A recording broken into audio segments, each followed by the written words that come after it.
A very good morning to all my dear student friends. मैंने 3 subject के revision already आपको provide किए जो डेफिनेटली आपके एग्जामिनेशन में हेल्पफुल रहे होंगे। अकाउंटिंग ग्रुप 1 का, उसके अकाउंटिंग स्टैंडर्ड्स भी रिवाइज करके दिए। अकाउंटिंग में एडवांस्ड अकाउंटिंग ग्रुप 2 का, उसके भी अकाउंटिंग स्टैंडर्ड्स रिवाइज करके दिए, पूरे चैप्टर रिवाइज करके दिए। कॉस्टिंग जो कि ग्रुप 1 का पेपर है उसको भी पूरा आपको रिवाइज करके दिया। अब मेरा रिस्पॉन्सिबिलिटी का एक सब्जेक्ट बच गया, तो मैं चाहता था कि वो भी मैं आपको प्रोवाइड कर दूं ताकि आपके एग्जामिनेशन के पहले वो भी आपके लिए अवेलेबल हो जाए। आपकी एग्ज़ाम शायद 6-7 दिन के बाद है। मैं 1-2 दिन में ये पूरा रिवीजन करके आपको अवेलेबल करा दूंगा। ये जो मेरा लास्ट पेपर है, चौथा पेपर जो मैं आपको पढ़ाता हूँ इंटरमीडिएट लेवल में, फाइनेंशियल मैनेजमेंट। ये पेपर वैसे financial management and economics for finance, ये ऐसा 2 पार्ट में बना हुआ पेपर है। फाइनेंशियल मैनेजमेंट जो कि 60 मार्क्स का पोर्शन है वो मैं आपको पढ़ाता हूँ। इकोनॉमिक्स वाला पार्ट जो है वो हमारे डॉक्टर सलमान सर ने आपको पढ़ाया है। ठीक है, तो मैं आपका फाइनेंशियल मैनेजमेंट वाला जो पोर्शन है 60 मार्क्स वाला वो रिवाइज करूंगा। कोशिश करूंगा कि पूरी चीज कवर हो जाए, बट जल्दी कवर हो जाए, शॉर्ट टाइम में कवर हो जाए, ताकि आपको एक बार नहीं 2 बार भी वीडियो देखने की इच्छा हुई तो आप आसानी से कर सको, कोई प्रॉब्लम ना रहे उसमें। बराबर। ये जो आपका फाइनेंशियल मैनेजमेंट का पेपर है इसमें 6 क्वेश्चंस पूछे जाते हैं। पहला क्वेश्चन कंपलसरी होता है जिसमें 4 सब क्वेश्चंस होते हैं 5-5 मार्क्स के, जो जनरल न्यूमेरिकली होते हैं, मतलब प्रॉब्लम वाले। ठीक है, तो 20 मार्क्स का पहला क्वेश्चन हो कंपलसरी। उसके बाद जो 5 क्वेश्चन है 2 नंबर टू 6 नंबर, उसमें से आपको कोई भी 4 क्वेश्चन करना है जो सभी 10-10 मार्क्स के क्वेश्चन है। उसमें लास्ट वाला एक क्वेश्चन जो है वो थ्योरी वाला क्वेश्चन रहता है, जिसमें छोटी छोटी 3 थ्योरी वो आपसे पूछते हैं, 3 और 4 नंबर की। तो इसका मतलब टोटल आपके पेपर में 70 मार्क्स हैं। 70 मार्क्स में 60 मार्क्स के प्रैक्टिकल क्वेश्चन है, 10 मार्क्स का एक क्वेश्चन थ्योरी वाला है। तो अगर आप अच्छे से प्रिपेयर्ड हो तो आप वो थ्योरी वाले क्वेश्चन को अपने चॉइस में छोड़ सकते हो। इसका मतलब 100% आप 60 मार्क्स का प्रैक्टिकल कर सकते हो, और अगर सही करो तो 60 में से 60 मिल सकते हैं। बट मुझे लगता है 60 में से 50 तो आसानी से स्कोर किए जा सकते हैं, उसमें कोई इश्यू नहीं होना चाहिए। There should not be any problem into that. तो लेट अस सी कि हम अपने फाइनेंशियल मैनेजमेंट के सब्जेक्ट को क्विकली रिवाइज करें। पावर पॉइंट प्रेजेंटेशन होने से आपका ध्यान उसमें रखिए, लिखने की कोशिश मत करिए। ठीक है, आपके पास ये सभी नोट्स डिटेल में है, ये सिर्फ आप ये वीडियो में देखते जाइए और सुनते जाइए ध्यान से। फाइनेंस बोला तो फंड वर्ड आता है। Fund word is use for money also, end fund account word जो होता है वो आपने कई जगह यूज करते हो। तो यहां पे हम फाइनेंशियल मैनेजमेंट में जब बात कर रहे हैं तो फंड का मतलब पैसों की बात कर रहे हैं, फंड अकाउंट की बात नहीं कर रहे हैं। फंड अकाउंट अपन जानते हैं पेपर पे बना हुआ एक नोशनल अकाउंट है जिसकी 1 रुपए भी वैल्यू नहीं होती है। पर यहां पे हम फाइनेंशियल मैनेजमेंट में फंड मतलब पैसों की बात कर रहे हैं। वो पैसों की मदद से पूरा बिजनेस, पूरी कमर्शियल दुनिया चलती है। बगैर पैसों के दुनिया नहीं चल सकती, इसलिए पैसा तो बहुत इंपॉर्टेंट है इस दुनिया को चलाने के लिए, है ना। पैसा हर स्फेयर ऑफ लाइफ में इंपॉर्टेंट है, बट यहां पे हम लोग अपने आप को कंसंट्रेट करेंगे कमर्शियल दुनिया से, बिजनेस की दुनिया से। बराबर। उनके बिजनेस, उनके कॉमर्स बगैर पैसों के चल नहीं सकते हैं। पैसा एक्सचेंज का मोड का काम करता है, 2 चीजों के लेन देन में अदला बदली का मदद करता है ना। बार्टर सिस्टम जो किसी जमाने में हुआ करता था उसको बदलने में पैसे का ही रोल है। तो अब आसानी से आप पैसों के बदले में कोई भी गुड्स, सर्विसेज, फैसिलिटी, बेनिफिट ले सकते हो। तो यहां फाइनेंशियल मैनेजमेंट में हम उस पैसे की बात कर रहे हैं। बराबर। किसी भी टाइप का जो डिसीजन मेकिंग होगा कोई भी चीज में उसमें पैसे का रोल रहता ही है। बिजनेस में जैसे आप प्रोडक्शन की प्लानिंग करेंगे तो उसके लिए पैसा चाहिए, आप परचेज की प्लानिंग करेंगे उसके लिए पैसे का प्लानिंग आपको देखना पड़ेगा कि कब कब पेमेंट करने की जरूरत पड़ेगी। आप हर चीज में आपको पैसे का इन्वॉल्वमेंट दिखेगा। फाइनेंशियल डिसीजन मेकिंग प्रोसेस जो है उसमें 3 बेसिक चीजों को आपको डिसाइड करना रहता है। How should the scarce resources B allocated, मतलब पैसा भी स्केर्स है, लिमिटेड है, अनलिमिटेड पैसा अवेलेबल नहीं रहता है, बराबर। तो उसको कैसे आप इन्वेस्ट करेंगे, कहाँ पे वो पैसों को लगाओ जिससे कि आपको बेस्ट रिटर्न मिल सके, बराबर, जिससे कि आपको बेस्ट रिटर्न मिल सके। फिर इसको अरेंज कहाँ से करोगे, फाइनेंसिंग ऑफ दिस फंड्स, कि पैसा कहाँ से अरेंज करोगे, यानी सोर्सेस की प्लानिंग। और तीसरा रहता है कि जब आप ये पैसों को किसी इन्वेस्टमेंट करके प्रोजेक्ट में लगा करके कमाते हो तो वो जो फंड्स आपने अगेन जनरेट किए उसको कैसे यूज करोगे, कितना आप ओनर को डिविडेंड के फॉर्म में बांटना चाहते हो, कितना आप रीइन्वेस्टमेंट के लिए रखना चाहते हो, फ्यूचर एक्सपांशन के लिए रखना चाहते हो। तो ये 3 ब्रॉड एरिया में अपन ने अपने डिसीजन मेकिंग प्रोसेस को बोल सकते हैं कि भाई पैसे को काय के लिए यूज करना है, पैसा अरेंज कहाँ से करना है, और फिर जब पैसे से पैसा बनाया तो उसको रिटेन करना है फ्यूचर एक्सपांशन के लिए या उसको डिविडेंड के तौर पे ओनर को बांटने का है। अब ये सब डिसीजन लेते समय फाइनेंस मैनेजर को किन चीजों का मेन ध्यान रखने की जरूरत है, क्या फैक्टर को ज्यादा ध्यान देने की जरूरत है कि हर डिसीजन में जो पैसे से रिलेटेड है रिस्क और रिटर्न दोनों रहते हैं। अपन जानते हैं कि higher the risk higher will be the return, lower the risk lower will be the return, और lower should be the return. अगर लोअर रिस्क के साथ हायर रिटर्न रहेगा तो नेचुरल है, वो तो बहुत क्लियर चॉइस हो गई कि रिस्क कम रिटर्न ज्यादा। हायर रिस्क के साथ लो रिटर्न रहेगा तो वो तो अपन ऐसे ही रिजेक्ट कर देंगे, है ना। तो जनरल प्रिंसिपल ये होता है कि जैसे जैसे रिस्क बढ़ती है उस एक्स्ट्रा रिस्क को कंपेंसेट करने के लिए रिटर्न भी बढ़ता है या बढ़ना चाहिए, ये चीज को डिसीजन मेकर ध्यान देता है। टाइम वैल्यू ऑफ मनी, क्योंकि यहां पर हम फाइनेंशियल डिसीजन जो मोस्टली बात करते हैं वो लॉन्ग टर्म नेचर के होते हैं, जिसमें आप पैसा इन्वेस्ट करते हो एक वन पॉइंट ऑफ टाइम में और वो रिटर्न देता है over a long period of time. तो एक पीरियड का पैसा दूसरे पीरियड के पैसे से कंपेयर नहीं किया जा सकता है, बिकॉज पैसे के समय की कीमत होती है जिसको अपन कॉमनली बोलते हैं time value of money. Financial decision लेते समय कैश यानी पैसा ज्यादा इंपॉर्टेंट है, नॉट प्रॉफिट, बिकॉज प्रॉफिट अपना एक्रोल प्रिंसिपल से निकलता है। यहां पर हमको पैसे को ज्यादा ध्यान देते हैं, हम कैश फ्लो को ज्यादा ध्यान देते हैं। एक्रोल प्रिंसिपल हमारे लिए इसलिए भी इंपॉर्टेंट होता है, जरूरी होता है अकाउंटिंग में, क्योंकि अकाउंटिंग में हम एक 12-12 महीने के पीरियड का परफॉर्मेंस देखना चाहते हैं और इसीलिए हमको सब ट्रांजैक्शन इन इवेंट्स को 12 महीने में कितना इंपैक्ट है वो निकालना पड़ता है एक्रूअल प्रिंसिपल से, बहुत सारे एस्टिमेट करके, बराबर। बट फाइनेंशियल मैनेजमेंट के डिसीजन में हम पूरे लाइफ को ध्यान में रखना चाहते हैं उस इन्वेस्टमेंट के, कि जो इन्वेस्टमेंट किया 5 साल में क्या हो रहा है, 10 साल में क्या हो रहा है। इसलिए यहां पर cash is a better measure of our performance than profit. Financial management का इवोल्यूशन कैसे हुआ, कैसे डेवलप हुआ ओवर द पीरियड, तो 3 स्टेजेस बोली जाती है इवैल्यूएशन की। ट्रेडिशनल फेज जो शुरू का फेज था, जहां पे फाइनेंशियल मैनेजमेंट में considered necessary only during occasional event such as takeovers, mergers, expansion, liquidation. The needs of outsiders to the business was kept in mind. मतलब जनरली ऐसे जो मेजर इंपॉर्टेंट इवेंट्स होते थे उनके समय फाइनेंशियल मैनेजमेंट को ध्यान दिया जाता था, रूटीन में नहीं।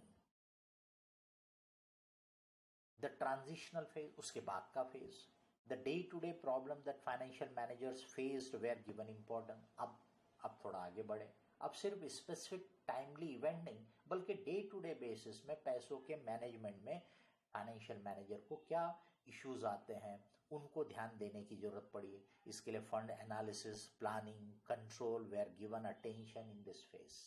ये पूरे पीरियड को ध्यान में रखने की शुरुआत हुई। और ये तीसरा इवोल्यूशन का जो फेज है, मॉडर्न फेज, जो अभी भी चल रहा है ऐसा बोलेंगे, यानी we are in the third phase of financial management evolution. It is important to carry out financial analysis for a company. This analysis helps in decision making. During this phase, many options, many theories have been developed. बहुत सारी modern management की theories develop हुई जो हमको मदद करती है future के प्लानिंग करने में, डिसीजन लेने में। रिगार्डिंग ये थेरीज काय से रिलेटेड है? Efficient market, capital budgeting, option pricing, valuation models and also in several other important fields in financial management. इसमें से कई चीज़ें अभी आपके कोर्स में नहीं होती इंटरमीडिएट लेवल में। जब आप सीए फाइनल लेवल में पढ़ोगे तो आपको ये, जैसे इसमें लिखा है ना, ऑप्शन प्राइसिंग वगैरह, ये सब आपको पढ़ने का मौका मिलेगा and that will give you even better idea of financial management. बराबर।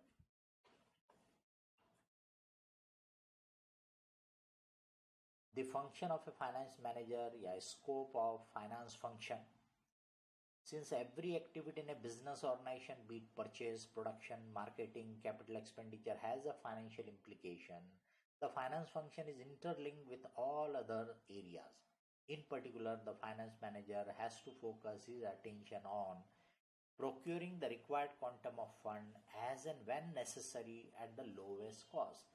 तो जब पैसों की जरूरत है तब आपको अरेंज भी करते आना चाहिए, बराबर, और एट द लोवेस्ट कॉस्ट आपको अरेंज करना है, एट द लोवेस्ट कॉस्ट, तभी आप उसको प्रॉफिटेबली यूज कर पाएंगे। Investing this funds in various assets in most profitable way, क्योंकि पैसा फ्री का नहीं है, कॉस्टली है, तो भाई ऐसा इन्वेस्ट करो कि वो पूरी कॉस्ट को रिकवर करके कुछ एक्स्ट्रा आपको दे। Distributing return to the shareholders in order to satisfy their expectations from the firm। वो जो अभी अपन ने तीन चीजें देखी थी कि फंड्स को प्रोक्योर करना, सोर्सेज, देन उसका इन्वेस्टमेंट करना, और देन उसके ऊपर जो कमाया उसका मैनेजमेंट करना। The finance manager's main objective is to manage funds in such a way so as to ensure their optimum utilization and their procurement in a manner that the risk, cost and control considerations are properly balanced in a given situation। Business में risk तो होती है, uncertainty, उसके बारे में अपन detail बाद में देखेंगे। रिटर्न यानी उसमें से जो कमाई मिल रही है, और कंट्रोल यानी आप बिजनेस में जो पैसा लगाते हो उसमें आपका जो बिजनेस ऑर्गेनाइजेशन का सेटअप है उसमें आपका कंट्रोल कब तक रहेगा। जैसे अपन कॉर्पोरेट वर्ल्ड की बात करें तो आपकी जो इक्विटी का प्रपोर्शन है वो मेंटेन होगा तो रहेगा। तो आप जो एडिशनल फंड्स प्रोक्योर करना चाहते हैं तो फाइनेंस वालों को ये भी ध्यान रखना पड़ता है कि जो कंट्रोल अभी तक बिजनेस में बना है उन लोगों का कंट्रोल डायलूट ना हो जाए, वो किसी और के हाथ में ना चला जाए। अब ये ऑब्जेक्टिव्स को पूरा करने के लिए फाइनेंस मैनेजर क्या क्या करता है, तो वो एस्टिमेट करता है फंड्स का रिक्वायरमेंट, फिर उसके कैपिटल स्ट्रक्चर के प्लानिंग करता है, मतलब कहाँ कहाँ से पैसा अरेंज करना है, ये पूरा चैप्टर अपन बाद में देखेंगे कैपिटल स्ट्रक्चर पे। फिर इन्वेस्टमेंट पे डिसीजन लेता है, ये कैपिटल बजटिंग में अपन पढ़ेंगे। डिविडेंड के डिसीजन यानी पैसा इन्वेस्ट कितना करना, री इन्वेस्टमेंट के लिए बचाना कितना, रिटेन कितना करना, और डिविडेंड के फॉर्म में कितना बांटना, तो ये डिविडेंड डिसीजन से रिलेटेड चैप्टर है अपना। इवेल्युएटिंग फाइनेंशियल परफॉर्मेंस, आपने जो कुछ किया उसका रिजल्ट क्या हुआ, परफॉर्मेंस कैसा था आपका। फाइनेंशियल नेगोशिएशन, तो जब आप फाइनेंस अरेंज करते हो तो अलग अलग सोर्सेस आपके पास अवेलेबल होते हैं। ब्रॉडली एक सोर्स में भी, जैसे भी डेप्ट लेना है तो डेप्ट लेने के लिए आपके पास अलग अलग बैंक है, अलग अलग फाइनेंशियल इंस्टीट्यूशन है, तो उनसे प्रॉपर नेगोशिएशन करने का ऐसा जो हाथ में है, लिक्विड फॉर्म में है, उसका मैनेजमेंट, उसको आइडल रखोगे तो भी नुकसान है, और पैसों की कमी पड़ गई तो आपका कभी भी काम रुक सकता है, इसलिए कैश का प्रॉपर मैनेजमेंट होना चाहिए, जो अपन आगे वर्किंग कैपिटल मैनेजमेंट में डिटेल में पढ़ते हैं। फिर भाई आप ये जो परफॉर्म कर रहे हैं, how this stock market is reacting to this, ultimate aim अपन बाद में देखेंगे, वेल्थ मैक्सिमाइजेशन अपना अल्टीमेट ऑब्जेक्टिव रहता है। तो भाई शेयर की वैल्यू अपने मार्केट में पॉजिटिवली बढ़ते रहना चाहिए, उस पर पॉजिटिव इफेक्ट आते रहना चाहिए। तो फाइनेंस वाले को ऑब्जर्व करते रहना चाहिए कि उसकी जो डिसीजंस है, एक्शंस है, उनसे स्टॉक मार्केट पे कैसा असर हो रहा है या क्या हो सकता है। गोल और overall objective of the financial decision making, ये दो मेन ऑब्जेक्टिव बोला जाता है। एक है maximisation of profit of the firm और दूसरा है maximisation of the share holders wealth.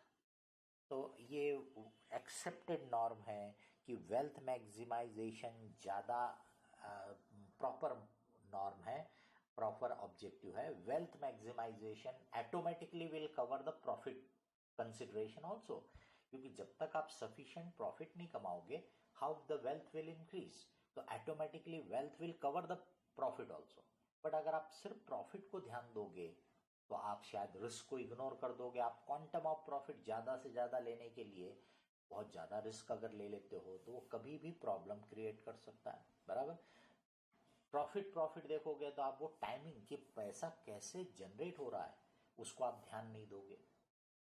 शुरू के पीरियड में अगर पैसा कोई प्रोजेक्ट ज़्यादा दे रहा है, लेटर पीरियड में कम, तो बेटर है एज कंपेयर टू जो प्रोजेक्ट बाद में आपको पैसा देगा, शुरू में नहीं, है ना। तो ये प्रॉफिट के समय आप सिर्फ एब्सोल्यूट अमाउंट देखोगे, जबकि वेल्थ मैक्सिमाइजेशन में ये रिस्क को आप ध्यान दोगे, टाइम वैल्यू को आप ध्यान दोगे। तो इसलिए wealth maximisation is considered to be appropriate या better objective which finance manager should keep in mind। Profit objective को इसलिए टू नैरो माना जाता है कि बड़ा शॉर्ट साइटेड व्यू है करके, इसमें आप रिस्क को नहीं देखते, टाइम वैल्यू को नहीं देखते और कुछ और भी फैक्टर को आप इग्नोर कर देते हो। जैसे आप एम्प्लॉयज के बारे में नहीं चिंता करते हो कि वर्कर के लिए what will be the better, आप प्रॉफिट बढ़ाने के चक्कर में हो सकता है वर्कर के लिए प्रॉपर फैसिलिटी क्रिएट नहीं कर रहे हैं, उनके सेफ्टी नॉर्म्स पे आप ध्यान नहीं दे रहे, सिर्फ प्रॉफिट बढ़ाने की सोच रहे हो। आप कंज्यूमर के बारे में नहीं फिक्र करते कि आपका कंज्यूमर आपके प्रोडक्ट से सेटिस्फाइड है कि नहीं, उसको आप आफ्टर सेल सर्विसेज प्रॉपर दे रहे हैं कि नहीं दे रहे हैं। सोसाइटी इन जनरल के बारे में, एथिकल नॉर्म्स के बारे में, you may ignore all this consideration अगर आप सिर्फ प्रॉफिट को अपना ऑब्जेक्टिव बना दोगे तो वेल्थ मैक्सिमाइजेशन इसीलिए बेटर है, वो इन सब चीज़ों को ध्यान में रखता है। क्योंकि जब आप कंज्यूमर की फिक्र करते हो, जब आप सोसाइटी की फिक्र करते हो, जब आप वर्कर की फिक्र करते हो, तो ऑटोमेटिकली ये सब आपका रेपुटेशन बढ़ाता है, आपका ऑर्गेनाइजेशन का अच्छा इम्पैक्ट क्रिएट करता है। तो इससे आपके शेयर की वैल्यू पे भी अच्छा इफेक्ट पड़ेगा, फर्म की ऑर्गेनाइजेशन की वैल्यू में भी अच्छा इफेक्ट पड़ेगा, यानी वेल्थ मैक्सिमाइजेशन के का इफेक्ट क्रिएट करेगा। तो भाई ये जो कॉरपोरेट वर्ल्ड है वो वेल्थ मैक्सिमाइजेशन को ही ज़्यादा एप्रोप्रिएट मानता है। नेचर ऑफ फाइनेंशियल मैनेजमेंट, ये आपको एक ब्रॉड इसमें दिया है कि भी ऑब्जेक्टिव जो है वो वेल्थ मैक्सिमाइजेशन है,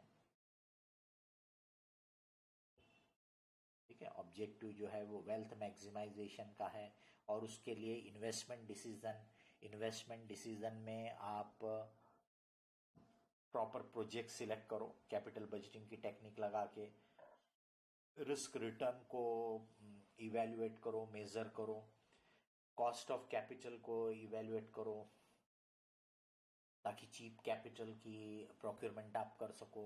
मैनेजमेंट ऑफ वर्किंग कैपिटल पे ध्यान दो आप, लीज हायर परचेस इस टाइप के डिसीजन की मशीन को खरीदना कि लीज या हायर परचेस पे लेना। मर्जर एक्विजिशन के डिसीजन, बिजनेस बढ़ाने के लिए इन्वेस्टमेंट का ये भी एक तरीका होता है कि दूसरे ऑर्गेनाइजेशन को टेक ओवर कर लो, तो बना बनाया सेट किया हुआ ऑर्गेनाइजेशन मिल जाएगा तो और आसान है। खुद आप वही फैक्ट्री स्टैब्लिश करोगे तो टाइम ज़्यादा लगेगा। तो ये आपकी इन्वेस्टमेंट से कनेक्टेड डिसीजन हो गए। अब दूसरे फाइनेंसिंग डिसीजन में फाइंडिंग द सोर्सेस, अलग अलग सोर्सेस की कॉस्ट अलग होती है, रिस्क अलग होती है, कंट्रोल पे इफेक्ट पड़ता है। तो वो तीनों चीज़ के लिए आपको एक प्रॉपर कैपिटल स्ट्रक्चर प्लान करना पड़ेगा, एक प्रॉपर सोर्स को डिसाइड करना पड़ेगा। उसके बाद डिविडेंड, क्योंकि जब आपने अपने बिजनेस से प्रोजेक्ट से पैसा कमाया तो उसको आगे कैसे यूज करना है वो भी इम्पोर्टेंट रहता है। टाइम वैल्यू ऑफ मनी, ये आपको मैंने ऑलरेडी बताया कि एक साल के बाद के पैसे की आज की वैल्यू अलग होती है, क्योंकि एक साल में उस पर इंटरेस्ट भी ऐड हो जाता है। That is what is called as time value of money.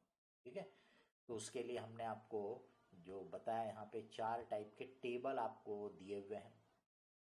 ठीक है, 4 टाइप के टेबल आपको दिए हैं। वैसे कॉमनली अपन प्रेजेंट वैल्यू का कंसेप्ट यूज करते हैं, जिसके 2 टेबल हैं, और 2 टेबल टर्मिनल वैल्यू या कंपाउंडेड वैल्यू के हैं। वो भी आपको मालूम होना चाहिए, बट उनको हम ज़्यादा यूज नहीं करते, कहीं कहीं पे यूज करते हैं। ये आपको पीवी फैक्टर कैलकुलेट करने का तरीका बताया है। कैलकुलेटर पे जैसे यहाँ एग्जांपल के तौर पे 10% रेट लिया है, तो एक साल के बाद के 1 रुपए की आज की वैल्यू निकालना है, तो 1 को 1/1.1 कर दो, तो वो एक साल के बाद के अमाउंट का, ये देखिए वो एक साल के बाद के अमाउंट का पीवी फैक्टर हो गया। एक साल के बाद के 1 रुपए की आज की वैल्यू है 0.90909, बराबर। फिर उसी को आप वापस कैलकुलेटर में जो डिजिट आ रही थी 0.90909, उसी को आप फिर से 1.1 से डिवाइड करते जाओ, तो वो और एक साल बैक जाते जाएगा। ऐसे आप 2 साल के बाद का पीवी फैक्टर, 3 साल के बाद के 1 रुपए का पीवी फैक्टर ये निकाल सकते हो। अब आपको अगर annuity, present value of annuity factor चाहिए, तो जैसे 5 साल के 1-1 रुपए का आपने ये टोटल लगा दिया, तो ये प्रेजेंट वैल्यू एन्युटी फैक्टर हो गया, बराबर। ये इंडिविजुअली आपके जो पीवी फैक्टर है, एक साल के बाद के 1 रुपए का आज का फैक्टर है, ये 2 साल के बाद का पीवी फैक्टर है, बराबर। PV factor of second year है, ये फर्स्ट ईयर है, ऐसे है। और ये present value of annuity factor है 3.79078। तो इसके आपको 4 टेबल दिए। प्रेजेंट वैल्यू फैक्टर का टेबल दिया है, जिसमें 5वें साल के 1 रुपए की आज की वैल्यू, 10वें साल के, ऐसे दिया आपको। एक present value of annuity factor दिया है कि भी किसी भी रेट से 4 साल की एन्युटी की, 5 साल की एन्युटी की, 6, ऐसा वो टेबल दिया।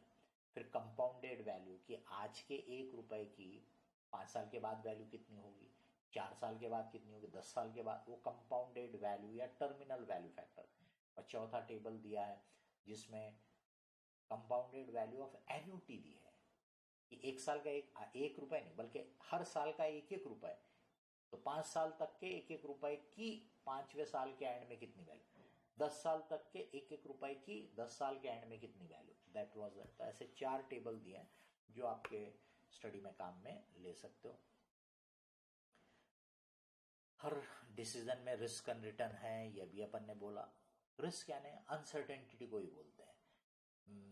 बाद में अपन देखेंगे कि रिस्क और अनसर्टेनिटी में थोड़ा सा एक टेक्निकली हम बोलेंगे डिफरेंस है, बट फाइनेंस में वो इंटरचेंजेबली यूज होते हैं। बिजनेस में मोस्टली जो रहता है वो मैटर ऑफ अनसर्टेनिटी रहता है। रिस्क एंड अनसर्टेनिटी को हम इंटरचेंजेबली यूज करते रहते हैं। तो रिस्क एंड अनसर्टेनिटी मतलब फ्यूचर में क्या होगा, आपका बिजनेस कितना होगा, आपकी प्रॉफिटेबिलिटी कितनी होगी, कॉस्ट फैक्टर कितने होंगे, वो सब अनसर्टेनिटी रहती है, उसको ही हम बोलते हैं रिस्क। अब इसमें बिजनेस से जुड़ी रिस्क, तो आपके यानी प्रोडक्ट की डिमांड कैसी रहेगी, आपकी प्रोडक्ट के लिए रॉ मटेरियल की कॉस्टिंग कैसी रहेगी, ये सब चीजें जो है ये बिजनेस रिस्क हो गई, जिससे कि बेसिकली आपका पीबीआईटी अफेक्ट होता है, यानी profit before interest and tax के कैलकुलेशन को अफेक्ट करने वाले जो एलिमेंट है वो बिजनेस रिस्क से रिलेटेड हो गए। तो sale, cost of goods sold, ये सब आपके एडमिनिस्ट्रेटिव खर्चे या सेलिंग डिस्ट्रीब्यूशन के खर्चे, यहाँ तक का जो हो गया मैटर, ये क्या हो गया आपका बिजनेस रिस्क हो गया। फिर फाइनेंशियल रिस्क, पीबीआईटी के बाद आता है आपका इंटरेस्ट। अब ये इंटरेस्ट काय के ऊपर डिपेंड करता है आपके कैपिटल स्ट्रक्चर पे। अगर आप प्योर इक्विटी से बिजनेस कर रहे होंगे तो इंटरेस्ट का खर्चा ही नहीं आएगा, है ना। तो इसका मतलब इसलिए इसको बोलते हैं फाइनेंशियल रिस्क है। कोई भी जो इंटरेस्ट जैसी कॉस्ट होती है वो फिक्स नेचर की होती है, इवन प्रेफरेंस डिविडेंड है वो फिक्स नेचर की कॉस्ट हो जाती है। इसका मतलब ये हुआ अगर आपके बिजनेस में उतार चढ़ाव होगा तो भी आपको इंटरेस्ट उतना देना है, फिर प्रेफरेंस डिविडेंड तो उतना देना है। Of course preference dividend will be subject to profit. अब कम हुआ प्रॉफिट तो ऑटोमेटिकली पहले इंटरेस्ट, फिर गवर्नमेंट का टैक्स, फिर प्रेफरेंस डिविडेंड चला जाएगा, बचेगा तो इक्विटी वालों के लिए। और अल्टीमेटली हम ये जो पूरा देखते रहते हैं, किसके एंगल से देखते हैं? इक्विटी शेयर होल्डर के एंगल से, because ultimate owner of the organisation जो है वो ही है। अल्टीमेटली बिजनेस को सेट करने वाले, रिस्क लेने वाले लोग वही है, तो हम उनके एंगल से देखते हैं, तो उनकी प्रॉफिटेबिलिटी में फ्लक्चुएशन बहुत ज्यादा होगा। That is called financial risk. तो अपन कैपिटल स्ट्रक्चर में भी बाद में देखेंगे। रिटर्न यानी उस पे से होने वाली कमाई। तो बिजनेस में आप ये रिस्क को भी कैरी करते हो और रिटर्न उसके बदले में आपको मिलता है। Fundamental principle of financial planning जो रहता है, एक सिंपल सा थंब रूल कि लॉन्ग टर्म रिक्वायरमेंट रहते हैं आपके फिक्स एसेट के, इंफ्रास्ट्रक्चर के, इनको आपने लॉन्ग टर्म सोर्सेस से ही फाइनेंस करना चाहिए। लॉन्ग टर्म सोर्सेज जैसे यहाँ दिया है, share capital, debenture, long term loan, retained profit, खुद का बचाया हुआ प्रॉफिट। शॉर्ट टर्म नेचर के जो रिक्वायरमेंट है यानी कि वर्किंग कैपिटल के रिक्वायरमेंट, उसका भी कुछ पोर्शन आपने लॉन्ग टर्म सोर्सेज से कर लेना चाहिए। तो ये आपको अच्छी स्टेबिलिटी भी देगा, बिजनेस में लिक्विडिटी का भी प्रॉब्लम नहीं आएगा, इंसॉल्वेंसी वाली जैसी नौबत नहीं आएगी। ये मतलब एक सिंपल थंब रूल हो गया, ब्रॉड थंब रूल हो गया कि लॉन्ग टर्म रिक्वायरमेंट तो पूरा लॉन्ग टर्म सोर्स है, शॉर्ट टर्म रिक्वायरमेंट का भी कुछ हिस्सा लॉन्ग टर्म सोर्स है, और बचा हुआ आप शॉर्ट टर्म से अरेंज कर सकते हो। कोई बोलेगा सर पूरा ही मैं लॉन्ग टर्म से कर लेता ना, तो इसी को बोला जाता है सेफ चलना चाहते हो आप, ठीक है भाई। लेकिन फिर क्या होता है, वर्किंग कैपिटल का रिक्वायरमेंट घटता बढ़ता रहता है, तो आपने तो लॉन्ग टर्म वाला पैसा अरेंज कर लिया, तो कई बार आइडल पड़ा रहेगा। शॉर्ट टर्म का होने से क्या होता है कि शॉर्ट टर्म का रिक्वायरमेंट में जब कम होगा तो आप शॉर्ट टर्म के सोर्सेस को कम कर दो, रिडीम कर दो।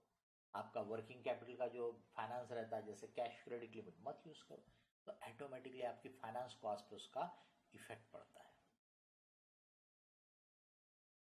फाइनेंशियल डिस्ट्रेस, इसका मतलब आपकी जो रिस्पॉन्सिबिलिटी है, लाइबिलिटीज है, उनको मीट करने में आपके ऊपर प्रेशर है, आपके ऊपर टेंशन है, तो that is called financial distress. Is a position where cash inflows of a firm are inadequate to meet all its current obligations.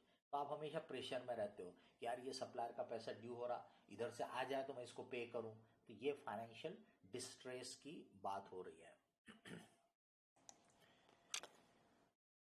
So financial distress यानी प्रेशर बोल सकते, टेंशन बोल सकते हैं कि हर समय आपको अपनी ऑब्लिगेशन मीट करने के लिए पैसों की तंगी जा रही है, तकलीफ जा रही है। अब अगर ये फाइनेंशियल डिस्ट्रेस आपका कंटिन्यूस चलता रहा तो it may lead to insolvency, क्योंकि जब आपके ऊपर प्रेशर बढ़ेगा, पैसा अरेंज नहीं होगा, तो आप उसको अरेंज करने के लिए या तो कॉस्टली वाला पैसा उधार लोगे ताकि वो लाइबिलिटी मीट कर सको, फिर उसको रिपे करने के लिए और मुश्किल जाने वाली, उसके ऊपर और इंटरेस्ट का बर्डन रहेगा, या फिर आप अपने जो एसेट्स हैं उनको सस्ते में बेच करके, गुड्स को सस्ते में बेचो ताकि पैसा आ जाए, कैश में बेचने के लिए, कैश सेल के लिए आप ज़्यादा डिस्काउंट ऑफर करोगे ताकि लिक्विडिटी का आपका इश्यू सॉर्ट आउट हो। तो अल्टीमेटली अगर ऐसा लॉन्ग टर्म में चला, लंबे समय तक चला, तो it can lead to insolvency, और इंसॉल्वेंसी की नौबत आ गई तो और नुकसान, क्योंकि फिर इंसॉल्वेंसी में जो ऑर्गेनाइजेशन जाता है उसके एसेट्स वगैरह को रियलाइज करने में और प्रॉब्लम जाता है, उसके एसेट्स की वैल्यू और गिर जाती है, कीमतें और गिर जाती हैं। फाइनेंशियल मैनेजमेंट जैसा मैंने बोला कि किसी भी ऑर्गेनाइजेशन में सबसे क्रूशियल है, क्योंकि वो सब एक्टिविटी से जुड़ा हुआ है। कोई भी जो बिजनेस के दूसरे एस्पेक्ट है उन सब को अल्टीमेटली जो है वो कनेक्शन का ऐसे है, पैसों से कनेक्शन है। तो आपके अकाउंटिंग का जो डिसिप्लिन है वो हमको फाइनेंशियल मैनेजमेंट की डिसीजन के लिए इंफॉर्मेशन प्रोवाइड करने का सबसे इम्पोर्टेंट सोर्स है।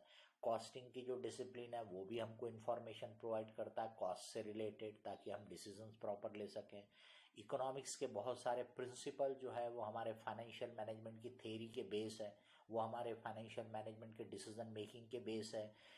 प्रोडक्शन, मार्केटिंग या क्वांटिटेटिव टेक्निक्स जो होती है, बहुत सारी स्टैटिस्टिकल टेक्निक्स, वो भी हमारी एनालिसिस करने में, इवैल्यूएशन करने में मदद करती है।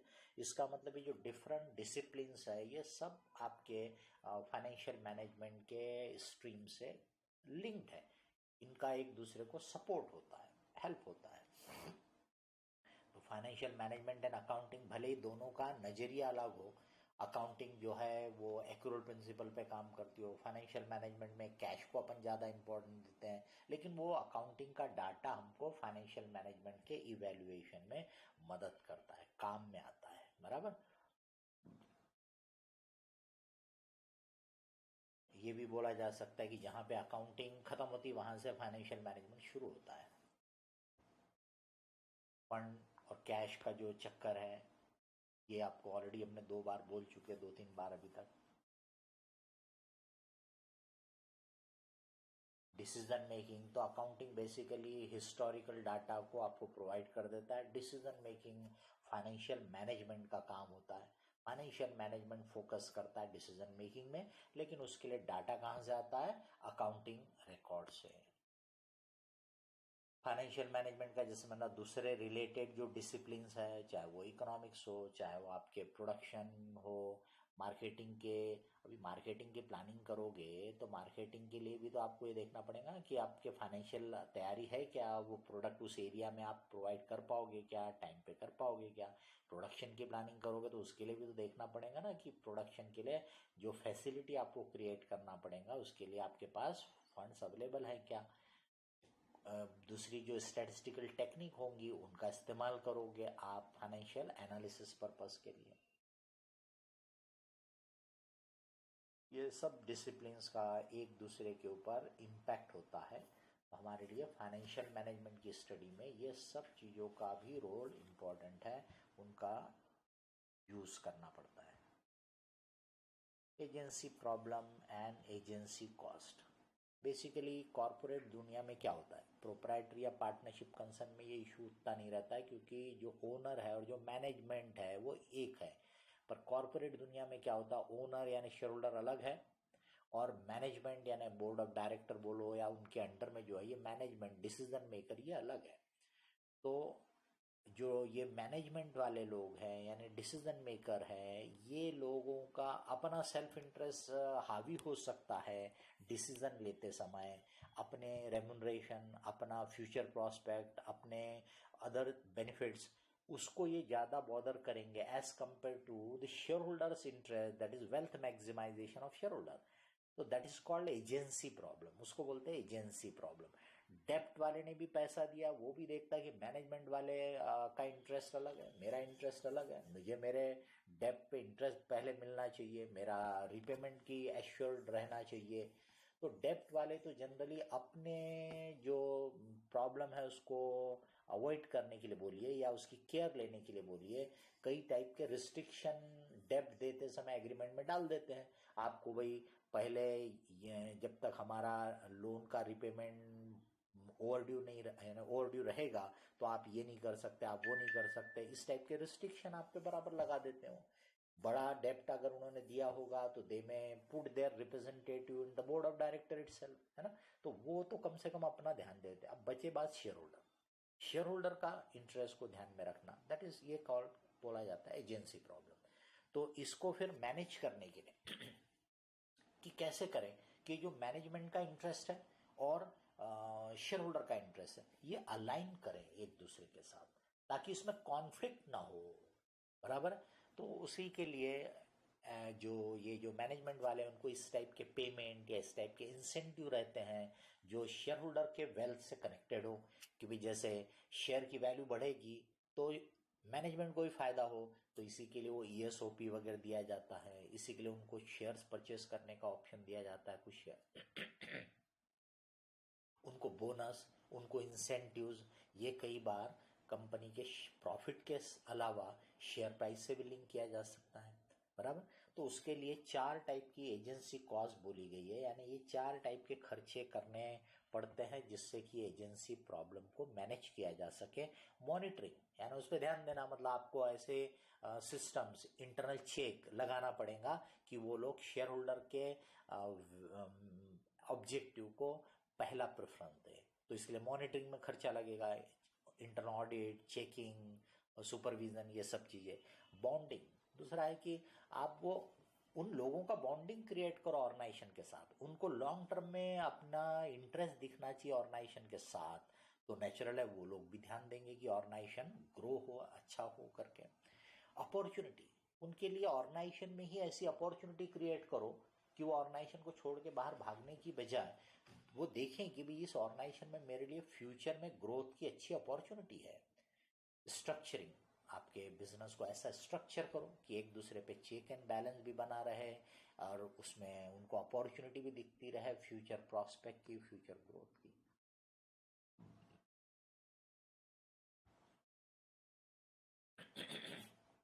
Agency problem arises if managers' interests are not aligned to the interest of the debt lender and equity investor. The agency problem of debt lender would be addressed by imposing negative covenants, that is the managers cannot borrow beyond a point etc. मैंने बताया ना, वो लोग आपके ऊपर कई type के restriction लगा देंगे जिससे कि वो अपना इंटरेस्ट सेफगार्ड कर सके। Agency problem between the managers and shareholders can be addressed if the interest of the managers are aligned to the interest of the shareholders. It is easier said than done. बोलना आसान है पर करने में थोड़ा बहुत डीप थिंकिंग की जरूरत पड़ेगी। However, following efforts have been made to address these issues. Managerial compensation जो बताया is linked to profit of the company to some extent, also with the long-term objectives of the company, company के growth से related, share की value से related. Employee is also designed to address the issue with the underlying assumption that maximization of the stock price is the objective of the investor. इसी के लिए ESOP वगैरह देने से यही होता है कि वो लोगों का भी इंटरेस्ट रहता है कि भी शेयर की वैल्यू बढ़ेंगी तो मेरे को जो ऑप्शन मिले हैं, जो मुझे 2 साल के बाद शेयर लेने का हक देंगे, 3 साल के बाद शेयर लेने का हक देंगे, वो बेनिफिशियल बनेंगे। जितने शेयर की वैल्यू बढ़ते जाएगी उतना उसको ऑप्शन में बेनिफिट ज़्यादा होगा। तो इस टाइप के तरीकों से ये एजेंसी प्रॉब्लम को टैकल किया जा सकता है। मॉनिटरिंग करना उनके डिसीजन मेकिंग प्रोसेस में। ये टेबल आपको मैंने ऑलरेडी बताया, प्रेजेंट वैल्यू फैक्टर का टेबल पहला वाला था कि 5 साल के बाद के 1 रुपए की आज की वैल्यू, 4 साल के बाद के 1 रुपए की आज की वैल्यू, है ना। प्रेजेंट वैल्यू एन्युटी फैक्टर या क्यूमुलेटिव पीवी फैक्टर, यानी 4 साल के 1-1 रुपए की आज की वैल्यू, 5 साल के 1-1 रुपए की आज की वैल्यू, और अलग अलग रेट ऑफ इंटरेस्ट है, या कि जो इंटरेस्ट रेट रिलेवेंट हो उसका आप फैक्टर देख सको। तो मैं ऑलरेडी आपको डिटेल में बताया है, इसलिए मैं इस पर अभी ज़्यादा बात नहीं कर रहा हूँ। तीसरा है कंपाउंडेड वैल्यू या टर्मिनल वैल्यू। उसमें आज के 1 रुपए की 1 साल के बाद, 4 साल के बाद, 10 साल के बाद की वैल्यू दी रहती है, यानी इंटरेस्ट ऐड करके, तो उसको अपन कंपाउंडेड वैल्यू भी बोलते हैं, टर्मिनल वैल्यू भी बोलते हैं।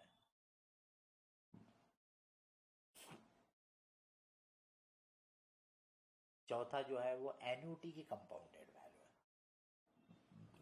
तो तीसरे टेबल में चौथे टेबल में एक बड़ा इंपॉर्टेंट फर्क है। तीसरे टेबल में 0 पॉइंट के 1 रुपए की आगे की वैल्यू रहती है, 0 पॉइंट के, लेकिन जो चौथा टेबल है कंपाउंडेड वैल्यू ऑफ एन्युटी, उसमें पहले साल के एंड का 1 रुपए, दूसरे साल के एंड का 1 रुपए, ऐसा रहता है वो एन्युटी। तो 0 से शुरू नहीं होती है, वो end of the first year से शुरू होती है एन्युटी।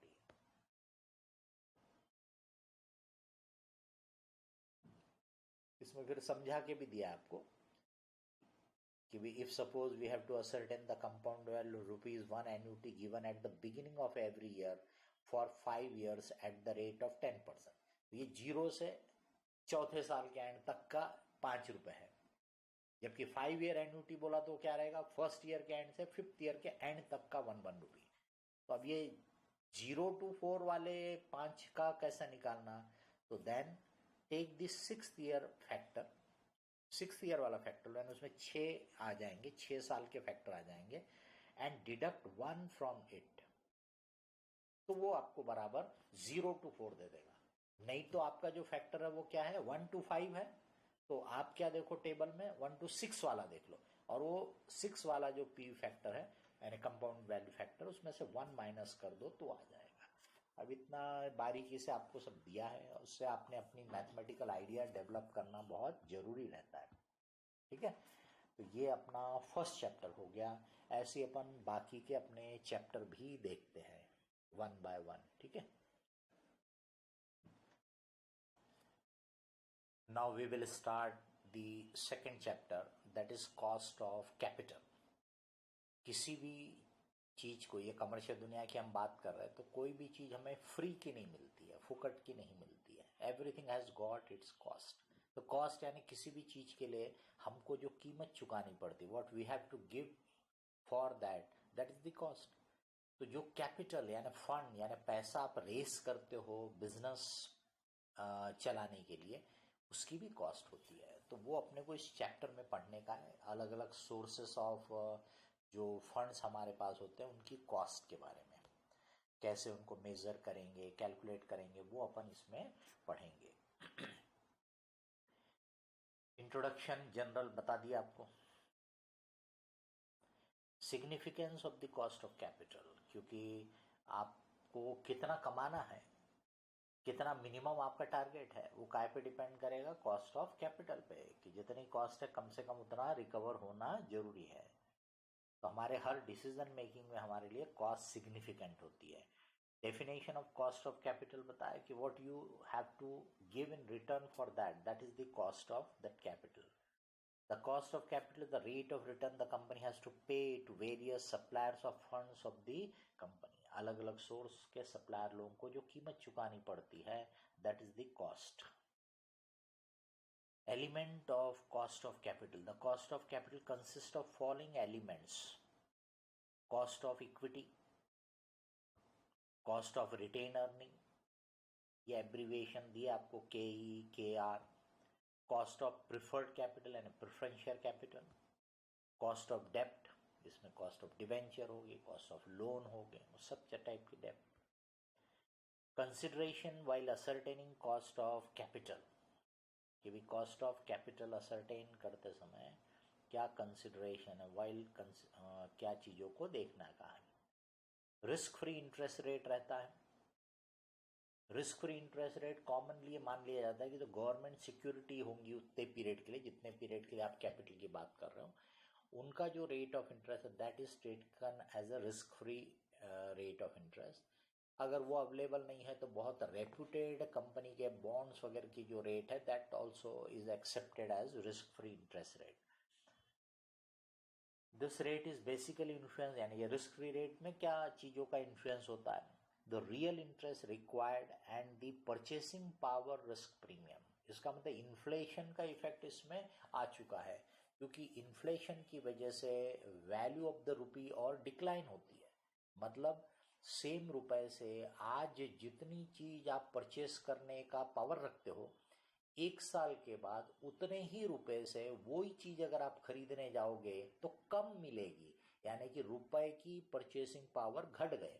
इसी को अपन बोलते इन्फ्लेशन हो गया, कीमतें बढ़ गई इसलिए अब आपको कम मिल रहा है, बराबर. तो गवर्नमेंट सिक्योरिटी में भी आपका इन्फ्लेशन कवर होना चाहिए. इसीलिए आप देखिए कि जहाँ पे इन्फ्लेशन ज़्यादा होता है वहाँ पे गवर्नमेंट की सिक्योरिटी का भी रेट ऑफ इंटरेस्ट ज़्यादा रहता है, because then only it can cover. जहाँ पे इन्फ्लेशन नहीं होगा, बहुत अच्छी डेवलप कंट्री में अगर इन्फ्लेशन नहीं होगा तो वहाँ पे जो रेट ऑफ इंटरेस्ट होगा वो कम होगा, क्योंकि उनको इन्फ्लेशन के लिए कंपेंसेट करने के लिए एक्स्ट्रा देने की जरूरत नहीं है. इसके बाद फिर हम ऐड करते हैं बिजनेस रिस्क. अभी थोड़ी देर पहले बोला था अपने, बिजनेस रिस्क आपके PBIT को अफेक्ट करती है ना, आपके ऑपरेटिंग परफॉर्मेंस को.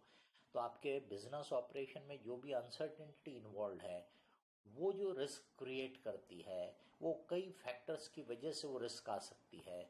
गवर्नमेंट की पॉलिसीज की वजह से आ सकती है, पॉलिटिकल चीज़ों की वजह से आ सकती है, इकोनॉमी में होने वाले डेवलपमेंट चीज वजह से आ सकते हैं. तो बहुत सारे फैक्टरों से बिजनेस रिस्क क्रिएट होती है, बराबर.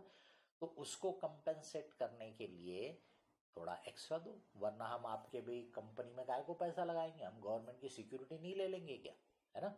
तो गवर्नमेंट की सिक्योरिटी में बिजनेस रिस्क नहीं है, आपके इसमें हम पैसा लगाएंगे तो रिस्क है, तो उसके लिए आप हमको एक्स्ट्रा देंगे तो हम आपके इसमें पैसा लगाएंगे, नहीं तो नहीं लगाएंगे. That will be the view of an investor. Financial risk. अब भाई मेरे पास दो कंपनियां हैं जिनका नेचर ऑफ बिजनेस सिमिलर है, इसका मतलब बिजनेस रिस्क दोनों में सिमिलर है, लेकिन एक ने प्योर ओनर का पैसा लगाया, दूसरे में डेप्ट काफी है. तो जिसमें डेप्ट काफी है उसमें ओनर को रिटर्न कब मिलेगा, जब डेप्ट वालों को पे कर देंगे तब. तो अगर पीबीआईटी कम हुआ, प्रॉफिटेबिलिटी कम हुई बिकॉज ऑफ बिजनेस रिस्क, तो ऑटोमेटिकली क्या होगा कि पहले तो इंटरेस्ट वालों को तो देना ही पड़ेगा, वो तो फिक्स देना पड़ेगा, उसके बाद बचेगा तो हमको मिलेगा, इसका मतलब हमारी रिस्क और बढ़ गई। इसको बोला जाता है फाइनेंशियल रिस्क हो गई, ये financial risk. Non employment of डेप्ट कैपिटल रिस्क, नॉन एम्प्लॉयमेंट डेप्ट कैपिटल, या इसको ऐसा बोल सकते हैं कि जैसे प्योर इक्विटी में आप चलना चाहते हो, आप डेप्ट नहीं एम्प्लॉय करना चाहते हो, तो इसमें काय की रिस्क है कोई बोलेगा, तो भाई इसमें रिस्क है कि जो opportunity of earning more for the equity share holder था वो आपने मिस कर दी, तो इसको बोलेंगे NEDC रिस्क। बट ये अपन अलग से अपने कैलकुलेशन में नहीं लेते हैं, वो ऑटोमेटिकली अपनी जो कॉस्ट ऑफ इक्विटी होती है उसका हिस्सा बन जाती है, अलग से अपन इसको मेजर नहीं करते हैं। तो डेप्ट एम्प्लॉय करने से फाइनेंशियल रिस्क है और उसके साथ साथ एक्स्ट्रा प्रॉफिट कमाने की अपॉर्चुनिटी भी है। तो अगर आप 15% कमा रहे हो बिजनेस से और डेप्ट पे इंटरेस्ट है 12%, तो 12% डेप्ट वाले को दे दिया कि उसका क्लेम तो खत्म, तो 3% तो बच गया ना कंपनी में, वो किसको मिलेगा, इक्विटी वाले को। दैट इज द गेन जो वो मिल सकता है, वो खत्म हो जाएगा अगर आप प्योर इक्विटी में चलोगे, मतलब आप डेप्ट को एम्प्लॉय नहीं करोगे, तो वही कहलाया यहाँ पे नॉन एम्प्लॉयमेंट ऑफ डेप्ट capital risk. Consideration while ascertaining cost of capital, तो रिस्क फ्री इंटरेस्ट रेट किसी पर्टिकुलर ऑर्गेनाइजेशन से इसका कोई लेना देना नहीं है ना, वो फ्री है। बट उसके बाद बिजनेस रिस्क प्रीमियम और financial risk premium, business risk premium जो है वो नेचर ऑफ बिजनेस से कनेक्टेड है, तो वो अपन बोल सकते हैं पूरी इंडस्ट्री को उस टाइप की रिस्क अप्लीकेबल रहेगी। पर फाइनेंशियल रिस्क जो रहेगी वो पर्टिकुलर बोलेंगे कंसर्न को रहेंगी, पर्टिकुलर फर्म को रहेंगी, बराबर। तो रिस्क फ्री इंटरेस्ट है पूरे अपन बोल सकते हैं अपनी इकोनॉमी के लिए, अपने देश के लिए एक हो गया। बिजनेस रिस्क किस टाइप का बिजनेस, सॉफ्टवेयर इंडस्ट्री से रिलेटेड है कि केमिकल इंडस्ट्री से रिलेटेड है कि क्लॉथ इंडस्ट्री से, वो उसकी रिस्क सबकी अलग अलग हो गई। फिर फाइनेंशियल, तो भाई ये ABC कंपनी ने कैपिटल स्ट्रक्चर क्या रखा, XYZ ने क्या रखा, ये उसके लिए हो गई। Cost of capital of different sources will be risk-free interest rate plus business risk premium plus financial risk premium, that will be the cost of capital. Measurement of cost of capital, cost of debt, explicit cost यानी जो दिखती है, जैसे interest payment कर रहा है, डेप्ट race करने के लिए खर्चा कर रहा है, वो एक्सप्लिसिट कॉस्ट है। इम्प्लिसिट कॉस्ट वो आपको दिख नहीं रही है बट है, वो है रिस्क ऑफ इंसॉल्वेंसी, क्योंकि डेप्ट की वजह से कंसर्न इंसॉल्वेंसी में जा सकती है, डेप्ट की वजह से इक्विटी वालों का प्रॉफिट कम हो सकता है, बराबर, वो इम्प्लिसिट है।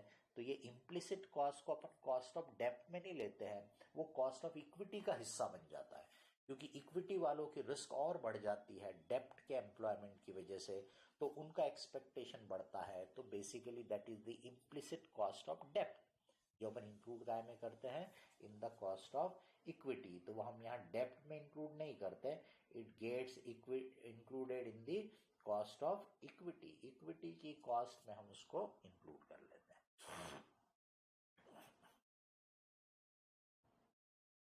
अब ये आपको अलग अलग सोर्सेस के जो कॉस्ट है उनके बारे में ब्रीफ में दे रहे हैं।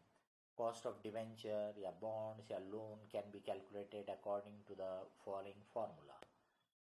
Cost of dept after tax, डेप्ट की कॉस्ट आफ्टर टैक्स मतलब जो इंटरेस्ट रहता है वो इनकम टैक्स पर्पस के लिए एज ए एक्सपेंस आपको डिडक्टिबल रहता है, तो उसकी वजह से आपका टैक्स कम हो जाता है।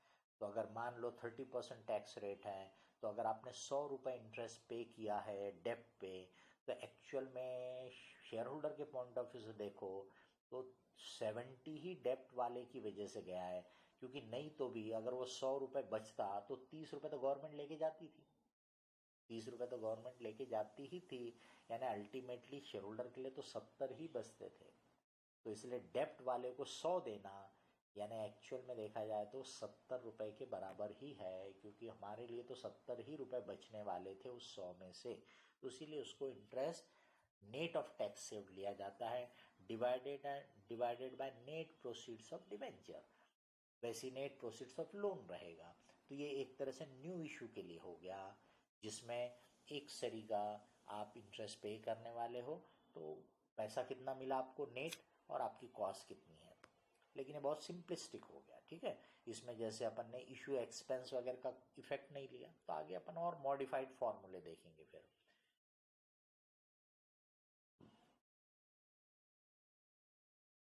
नोट दे दिया कि लॉस मेकिंग कंसर्न होंगी, तो क्योंकि आपका टैक्स तो वैसे भी नहीं लग रहा था, तो इसलिए विदाउट टैक्स डिडक्शन आप ले सकते हो कैलकुलेशन में। बट अपन जनरली प्रॉफिटेबल ऑर्गेनाइजेशन की ही बात करते हैं, ठीक है। अब ये कैलकुलेशन इस परपेचुअल डेप्ट के लिए, जैसे बोला ना कि कंटिन्यूस रहने वाला है वो पैसा, तो वहाँ के लिए ठीक है। बट जनरली डेप्ट रिडीमेबल होता है आफ्टर सर्टेन पीरियड, तो फिर वो जो इशू का खर्चा है वो तो उतने पीरियड में बेनिफिट खत्म, उसके बाद तो फिर से फंड रेस करना पड़ेगा, तो फिर से खर्चा करना पड़ेगा। तो इसीलिए फिर अपने पास इसी का मॉडिफाइड फॉर्मूला हो जाता है। ये एक दिया है जहाँ पे ओल्ड डेप्ट के लिए, ओल्ड डेप्ट मतलब पहले का है, अभी इशू नहीं किया, तो इसमें मार्केट वैल्यू ऑफ डिवेंचर या मार्केट वैल्यू ऑफ डेप्ट को अपन बेस बना रहे हैं। नहीं तो फिर अगर मार्केट वैल्यू अवेलेबल नहीं है तो बुक वैल्यू ऑफ द डेप्ट, यानी आपकी बैलेंस शीट के हिसाब से डेप्ट का जितना अमाउंट है, तो इंटरेस्ट डिवाइडेड बाय डेप्ट, इंटरेस्ट का मतलब इंटरेस्ट नेट ऑफ टैक्स, तो interest divided by net proceeds था, interest divided by market value था, और ये interest divided by book value हो गया, बैलेंस शीट वैल्यू हो गया। अब यहाँ पे अपन देखेंगे कि रिडम्पशन होता है डेप्ट का, तो वो जो फ्लोटेशन कॉस्ट है ना, इशू का खर्चा, वो क्या हो सकता है, डिस्काउंट ऑन इशू हो सकता है, प्रीमियम ऑन रिडम्पशन हो सकता है, इशू के बाकी के खर्चे हो सकते हैं। उन सबको ट्रीटमेंट एक ही है, क्योंकि वो खर्चा एक बार करना पड़ता है, और उसके बदले में जो डेप्ट है आपको वो 5 साल 10 साल तक यूज करने मिलता है। तो वो जो खर्चा वन टाइम हो रहा है उसको वो 5 साल 10 साल में स्प्रेड करना, उसी को अपन बोलते हैं अमोर्टाइजेशन। तो उसको मिला के इफेक्टिव रेट निकाला जा सकता है, वो आईआरआर की तरह है, जो आप कैपिटल बजटिंग में देखते हो। ट्रायल एंड एरर मेथड से, आईआरआर की मदद से, आईआरआर की टेक्निक की मदद से आप निकाल सकते हो। कि एक समझाने के लिए बोल रहा हूँ कि मान लीजिए कि मैंने 100 रुपए का डिवेंचर इशू किया 5% डिस्काउंट पे, तो कितना मिल रहा है 95। रिडीम करूंगा मान लो 5 साल के बाद 5% प्रीमियम पे, तो कितना दूंगा 105। और मान लो कि आज इशू करने में भी 2 रुपए और खर्चा लग गया, तो 95 डिवेंचर वाले से लिया, 2 रुपए खर्चा हो गया तो 93 मिला, और वापस कितना करूंगा 105। इसका मतलब ये 12 रुपए 12 रुपीज जो है 93 और 105 के बीच का डिफरेंस, ये उतने पीरियड में इंटरेस्ट के साथ इंक्लूड करने के लिए इफेक्टिव इंटरेस्ट रेट निकाला जाता है।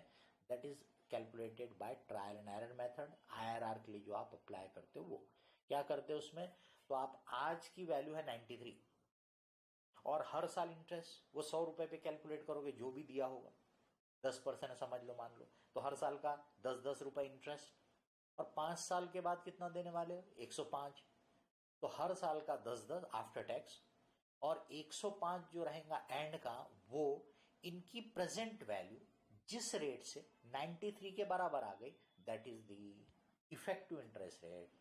यही अपन आईआरआर की टेक्निक में फॉलो करते हैं, ठीक है।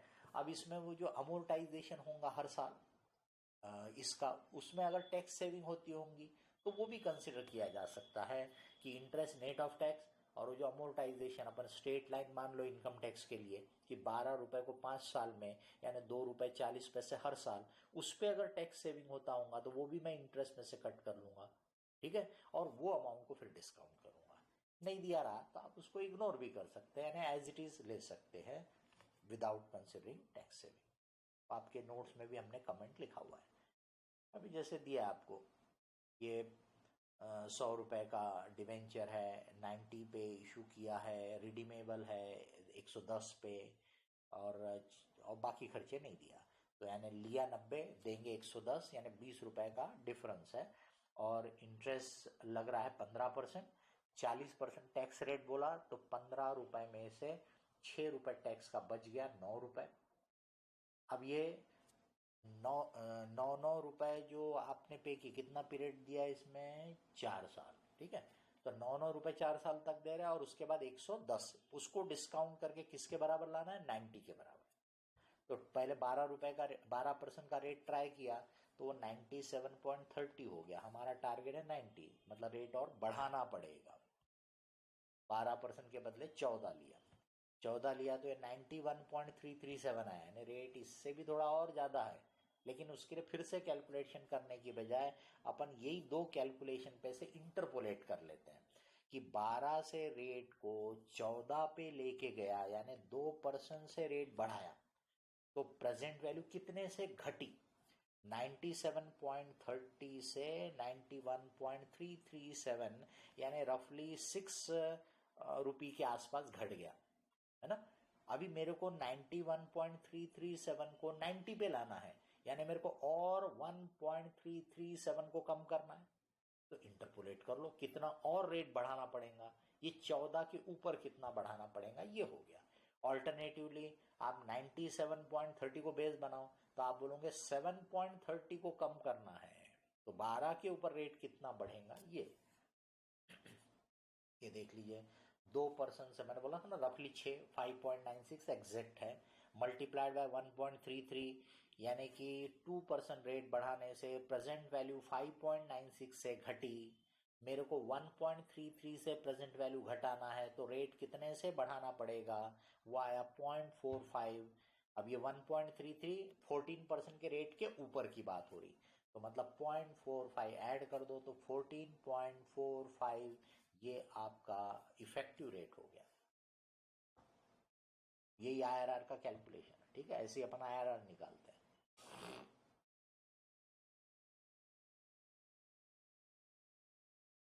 और थोड़ा बहुत जो वेरिएशन रहता है राउंडिंग ऑफ का रहता है, चलता है, उसमें कोई प्रॉब्लम नहीं है।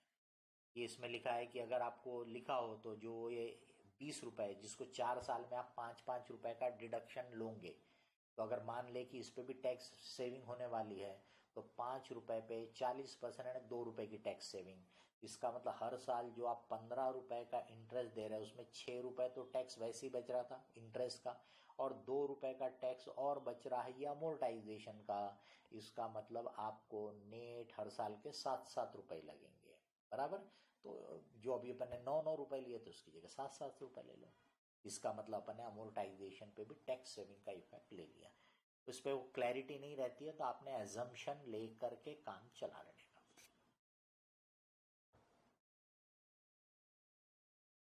अब वो आईआरआर निकालने के बदले सिंपल वर्जन भी चलता है कि जहां पे अपन क्या करते हैं, इंटरेस्ट नेट ले लेते हैं, अमोर्टाइजेशन का अमाउंट यानी जो 5-5 रुपए अपन ने निकाला कि 20 रुपए को 4 साल में, divided by average of the net proceeds and redemption value. 90 रुपए आज का है, 110 रुपए 4 साल के बाद का है, तो पूरे पीरियड का एवरेज देखना है, तो 90 से 110 डिवाइडेड बाय 2 हो, तो ये एवरेज वैल्यू हो गई। ठीक है, ये भी चलता है। तो आयरन निकाला वो बिल्कुल मैथमेटिकली ज्यादा साउंड है, लेकिन ये भी चलता है। This gives an approximate result which can be used.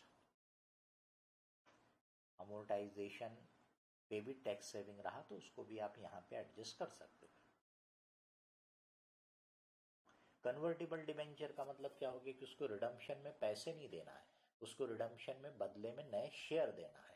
तो ऐसे समय में जो आपने वो 110 रुपए वैल्यू पकड़ा रिडम्पशन की, उसकी बजाय आपको पकड़ना पड़ेगा कि रिडम्पशन के समय शेयर की वैल्यू कितनी होगी, बराबर। वो क्वेश्चन में डाटा दिया रहेगा।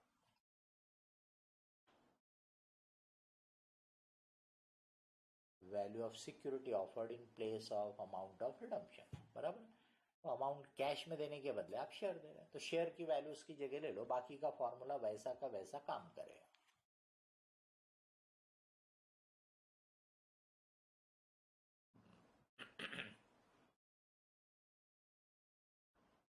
मार्केट वैल्यू ऑफ सिक्योरिटी जो है वो net of expenses which would have been incurred for fresh issue of such share securities.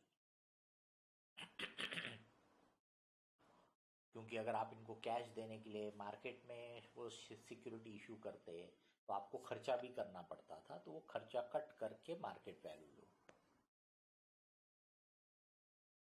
Example दे दिया कन्वर्टिबल डिवेंचर के केस में। यहाँ पे प्रोसीड जो है वो 105 रुपये में डिवेंचर का इशू किया होगा, 3 रुपये खर्चा होगा, 102 रुपये। अब 14% रेट से डिस्काउंटिंग करके देखा कि 9 रुपये का इंटरेस्ट है, और यहाँ पे शायद थर्ड ईयर में 60 रुपये आपने दिया, या उसमें शेयर हो सकता है, जो भी दिया होगा क्वेश्चन में, मैंने क्वेश्चन में ध्यान नहीं दिया। तो ये 60 रुपये का या तो शेयर होगा या कैश, और बचा हुआ 50 यहाँ पे, तो हो सकता है यहाँ पे शेयर दिया, 50% कन्वर्शन किया जिसमें 60 रुपये वैल्यू का शेयर दिया, और यहाँ पे बचा हुआ 50 रुपये कैश दिया, ऐसा होगा उसमें। ठीक है, इनको डिस्काउंट प्रोसेस वही है, सिर्फ वहाँ पे रिडम्पशन आधा शेयर में कन्वर्शन 3 साल के बाद कर दिया, बचा हुआ आधा 6 साल के बाद कर दिया या 5 साल के बाद कर दिया। अब ये इसकी प्रेजेंट वैल्यू 102 के नीचे चले गई है, इसलिए थोड़ा कम रेट ले लो आप। वो लिया तो 100.90 आ गई। अब ये दोनों की मदद से इंटरपोलेट कर लो। ये जैसे इसने अंदाज से बोल दिया कि 11.5 होगा, 11.5 होगा, ऐसा बोल दिया।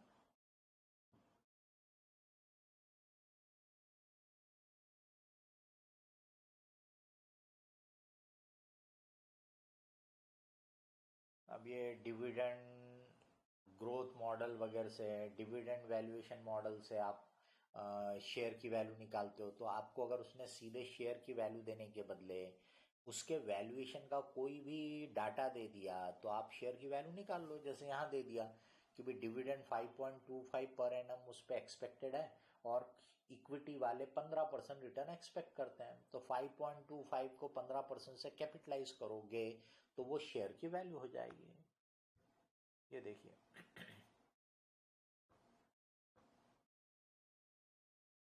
डीप डिस्काउंट बॉन्ड या जीरो कूपन बॉन्ड में स्पेसिफिकली इंटरेस्ट का कोई पेमेंट नहीं होता पीरियोडिक। तो आपको जैसे 1000 रुपये का बॉन्ड रहेगा, वो कंपनी बोलेगी कि हम 500 रुपये पे इशू कर रहे हैं या 600 पे इशू कर रहे हैं, इसका मतलब 1000 का चीज आपको 500 में दे रहा है, इसलिए बोलते हैं डीप डिस्काउंट, बहुत डिस्काउंट कर दिया। लेकिन है क्या एग्जैक्टली ये है कि भाई अब आपको 1000 रुपये कब मिलेंगे, 1000 रुपये मिलेंगे 5 साल के बाद या 6 साल के बाद, जो भी उसकी ड्यू डेट होगी। तो इसका मतलब ये उतने पीरियड का इंटरेस्ट है।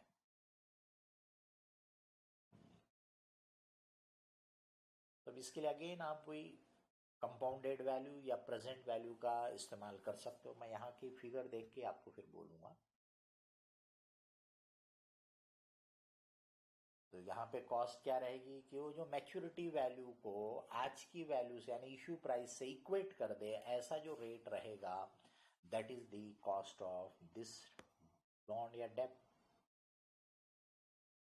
5000 का है ये, maturing at the end of 5th year, is issued at 3000। तो भाई मेरे को आज मिले 3000 और 5 साल के बाद मुझे वापस देना है 5000, बराबर। तो जो रेट ऑफ इंटरेस्ट से 3000 की कंपाउंडेड वैल्यू 5000 हो जाती है 5 साल के एंड में, वो कॉस्ट होगी। या जो रेट से डिस्काउंट करने से 5 साल के बाद का 5000 आज के 3000 के बराबर आ जाता है, that is the PV factor. तो या तो मैं 5000 डिवाइडेड बाय 3000 से कंपाउंडेड वैल्यू फैक्टर निकालूं और टेबल में देखूं, उस पे से इंटरपोलेट करके मिल जाएगा। या फिर मैं 3000 डिवाइडेड बाय 5000 करूं तो पीवी फैक्टर आ जाएगा, प्रेजेंट वैल्यू फैक्टर। अब यहां पे आपको दिया है कि ट्राई करके कि 10% से ट्राई किया तो 3105 आ रहा है, इसका मतलब थोड़ा सा रेट और ज़्यादा होगा।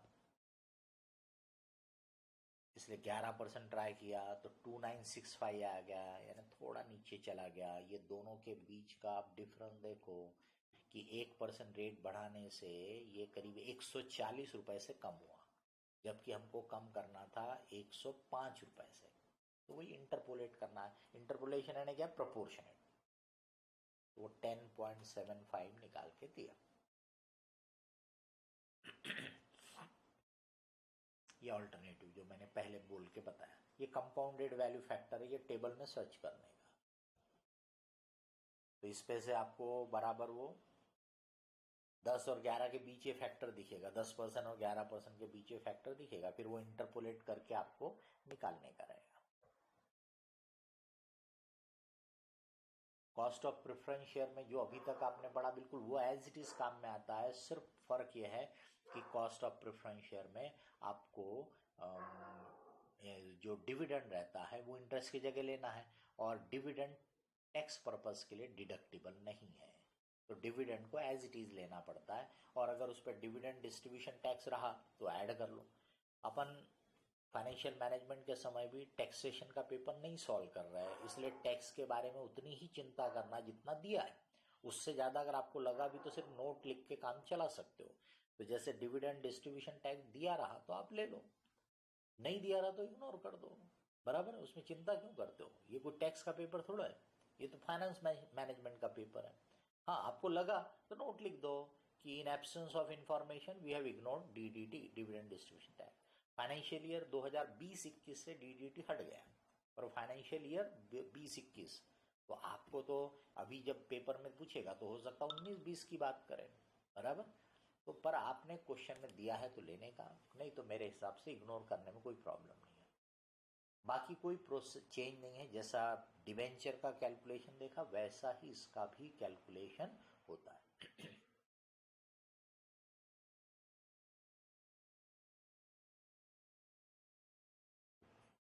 प्रेफरेंस शेयर कैपिटल में preference dividend divided by net proceeds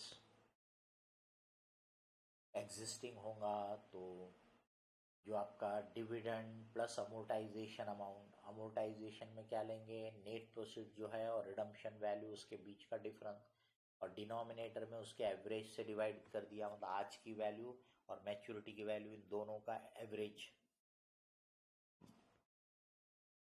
ये बिल्कुल वैसे ही है जैसा अपन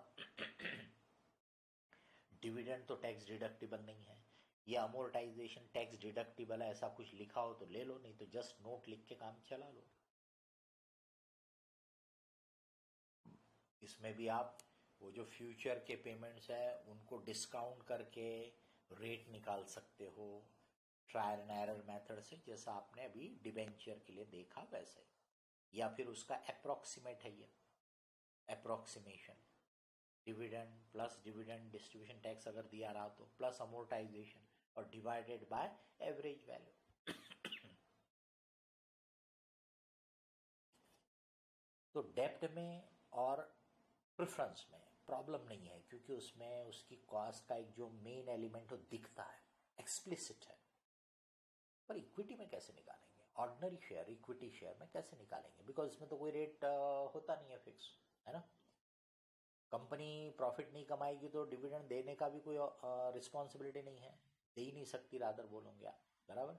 डज इट मीन कि इक्विटी की कोई कॉस्ट ही नहीं है? The answer is no. अगर मान लीजिए कि आपने एक प्रोजेक्ट बनाया और उसमें पहले ही अपने मार्केटिंग में डिटेल में दिया कि इसमें हमको कोई प्रॉफिट नहीं होगा, इसलिए हम जो शेयर होल्डर है उनको कोई डिविडेंड नहीं दे पाएंगे over the life of the project, और फिर आप इक्विटी इशू करो, you expect anybody will subscribe to your share? The answer is no. That means जो लोग आपके कंपनी के शेयर में पैसा लगाते हैं वो आपसे बदले में कुछ रिटर्न एक्सपेक्ट करते हैं, भले वो रिस्क लेने को तैयार है कि उतार चढ़ाव होगा, कभी कम देना कभी ज्यादा देना, बट वो आपसे एक्सपेक्ट करते हैं। That means equity also has a cost, it's not free of cost. तो इसलिए इक्विटी की कॉस्ट कैसे निकालना, शेयर होल्डर का एक्सपेक्टेशन कैसे जज करेंगे हम? तो उसके लिए अलग अलग मॉडल्स है, अलग अलग फॉर्मूले हैं जिनकी मदद से अपन कॉस्ट ऑफ इक्विटी निकालते हैं। सिंपल से लेके डिफिकल्ट तक के, एडवांस लेवल तक के अपने पास है। क्वेश्चन में जिस चीज का डाटा दिया रहा वो लगा देने का, उससे कैलकुलेशन कर लेने का।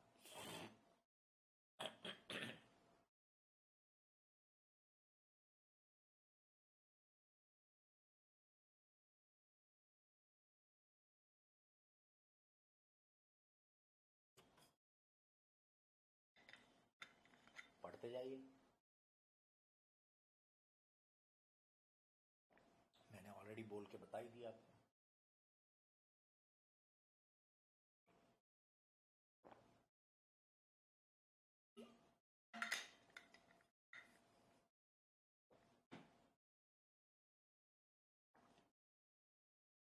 फोर मेन अप्रोचेस जो डिविडेंड अर्निंग के बेस पे है वो आपको यहाँ पे दिए हैं, ठीक है।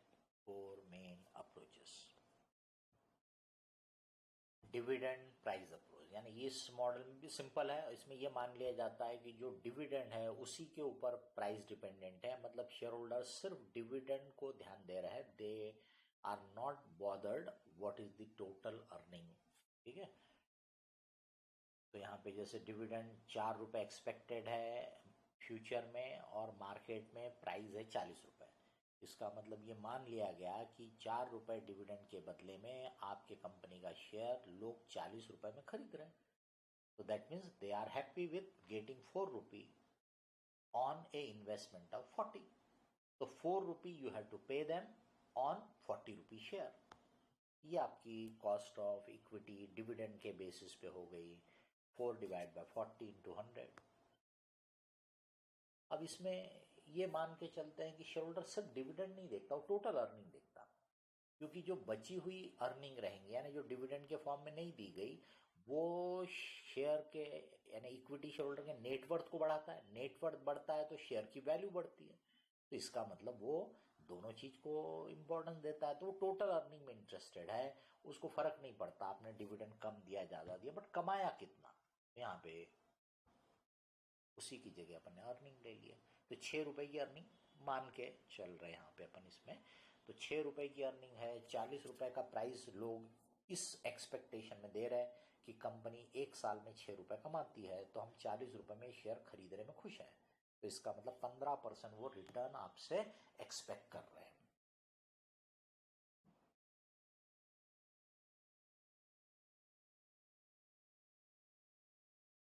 This is the reciprocal of P ratio. Higher the P ratio, lower is the cost of equity and vice versa. P ratio है price earning ratio.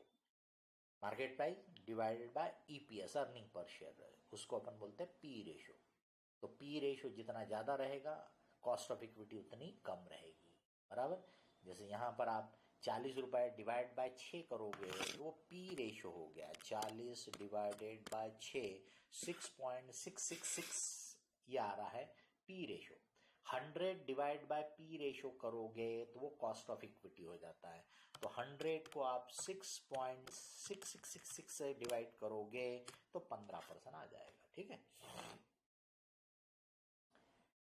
अब इसी पे से डिविडेंड प्लस ग्रोथ मॉडल का इवोल्यूशन हुआ कि कंपनी ने जितना डिविडेंड दिया वो प्लस जो रिटेन किया, रिटेन करने से क्या होता है कि बिजनेस में पैसा बढ़ गया। बिजनेस में पैसा बढ़ गया तो ये मान लेंगे कि उसको आगे और अच्छे से यूज करोगे तो अगली बार और ज्यादा कमाओगे, इसका मतलब अर्निंग बढ़ जाएगी। अर्निंग बढ़ जाएगी तो डिविडेंड अगर आप सेम परसेंटेज में दे रहे होंगे तो डिविडेंड भी बढ़ जाएगा और रिटेंशन भी बढ़ जाएगा। तो ये जो ग्रोथ है, growth in the total earning, उसकी वजह से डिविडेंड भी बढ़ेगा, रिटेंशन भी बढ़ेगा, जिससे कि शेयर की वैल्यू भी हर साल बढ़ती चले जाएगी। तो ये डिविडेंड प्लस ग्रोथ मॉडल या गॉर्डन्स डिविडेंड ग्रोथ मॉडल जो अपन ने पढ़ा रहता है।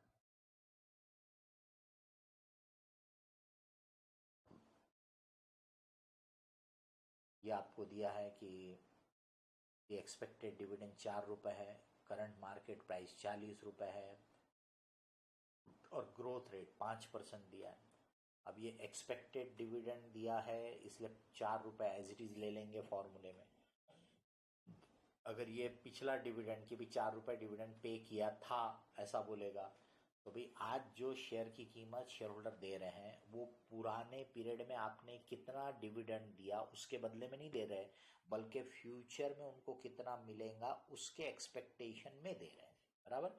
इसीलिए आप फिर क्या करोगे, 4 रुपए अगर करंट डिविडेंड रहता तो 5% उसमें ऐड कर लोगे। तो अपन इस फॉर्मूले में D1 यूज करते हैं, एक्सपेक्टेड डिविडेंड। तो यहाँ पे एक्सपेक्टेड डिविडेंड ही दिया है इसलिए डायरेक्टली देखिए 4/40 प्लस 0.045 यानी ग्रोथ। ठीक है, तो एक्सपेक्टेड डिविडेंड उसमें डिविडेंड टैक्स के बाद वो भी ऐड करो, divide by present market value plus growth rate. तो उसको लिख भी दिया है कि दबाव केस अगर ये करंट डिविडेंड रहता 4 रुपए तो फिर अपन क्या करते थे, ये देख लो, ये समझा के लिख भी दिया ऑल्टरनेटिव आपको। हमने कोशिश किया कि आपके मटेरियल में ज़्यादा से ज़्यादा ऑल्टरनेटिव वहीं के वहीं समझाते चले जाए। तो अगर आपने मटेरियल को ठीक से यूज़ किया तो आपको उसका बहुत हेल्प होगा। तो ग्रोथ रेट अगर जरूरत पड़ी तो हम ऐसे निकालते हैं कि retention ratio multiplied by return on net worth ratio, return on net worth ratio. तो जैसे अपने केस में रिटेंशन जो था 1/3 था, 1/3 रिटेंशन था, रिटेंशन रेशो 1/3 33.33%। और return on equity, return on shareholders fund, return on investment वो था 15%। 15% कमा रहे थे आप, तो 15% का 1/3 यानी ग्रोथ आ गया 5%। तो जब जरूरत पड़ी तो ऐसे आप ग्रोथ रेट निकाल सकते हो, कैलकुलेशन ऑफ ग्रोथ। अब ये अगर ऐसा जो वो सिंपल हो गया, पर अगर ऐसा मल्टीपल ईयर का डाटा दिया रहा तो आप देख सकते हो कि 10% से 22% पे पहुंच गए आप 5 साल में।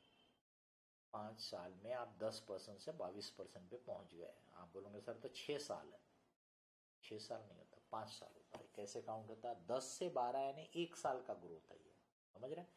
फिर ये 15 से 16 ये दूसरा साल हो गया, तो ये 1, ये 2, ये ग्रोथ यहाँ से यहाँ ये 3, फिर यहाँ से यहाँ ये 4, फिर यहाँ से यहाँ ये 5, समझ गए? ऐसे 5 साल का ग्रोथ कहलाएगा।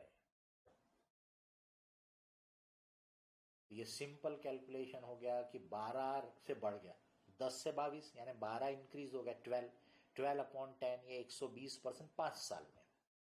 तो 1 साल का कितना हो गया? 24%। पर ये क्या है? सिंपल कैलकुलेशन हो गया। Compounded growth rate can be calculated as follows कि 10 का 22 हो गया 5 साल में, तो कंपाउंडेड वैल्यू फैक्टर 2.2 आया। अब इसको वो जो कंपाउंडेड वैल्यू वाला टेबल है उसमें देखने का कि 2.2 में रेट क्या आता है। तो 2.2 का एग्जैक्ट रेट मिल जाएगा ऐसा जरूरी नहीं है, तो वही इंटरपोलेट करने का। 2.2 के पहले वाला कौन सा रेट है देखने का, और 2.2 के बाद वाला कौन सा है उसको इंटरपोलेट करने का। तो ये देखिए, by seeing compounded value table for 5 year for 2.2 factor we get rate 17%, क्योंकि 17% में जो फैक्टर था वो 2.192 था, ना ऑलमोस्ट 2.2 था, इसीलिए इंटरपोलेट करने की जरूरत नहीं पड़ी। 17% को अपन ने एज इट इज ले लिया। तो 24% उतना ये नहीं है, बिकॉज सिंपल कैलकुलेशन ये अप्रोप्रिएट है ज्यादा। रियलाइज्ड यील्ड अप्रोच मतलब जो पास पीरियड में एक्चुअल डिविडेंड है उसको बेस बनाना, तरीका वही है। एक्चुअल डिविडेंड जो कमाया उसको base banana instead of expected dividend. या ऐसा बोल सकते हैं कि जो पास में रियलाइज हुआ है वही फ्यूचर में रहेगा, ये इसका बेसिस है।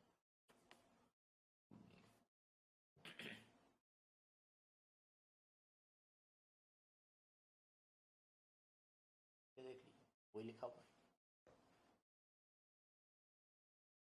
कॉस्ट ऑफ इक्विटी कैसा? तो डिविडेंड जो पास पीरियड का है और एप्रिसिएशन इन प्राइस पीरियड में divided by price at the beginning of the year, कि 1 साल पहले प्राइस कितना था, उस पे 1 साल में डिविडेंड कितना एक्चुअल में मिला, और 1 साल में कीमत कितने से बढ़ गई। तो हमारे लिए दोनों फायदा हुआ, डिविडेंड मिला वो भी हमारा फायदा है, और जो कीमत बढ़ी वो भी हमारे लिए फायदा है। तो इसीलिए dividend plus appreciation in price gain बोल सकते हैं।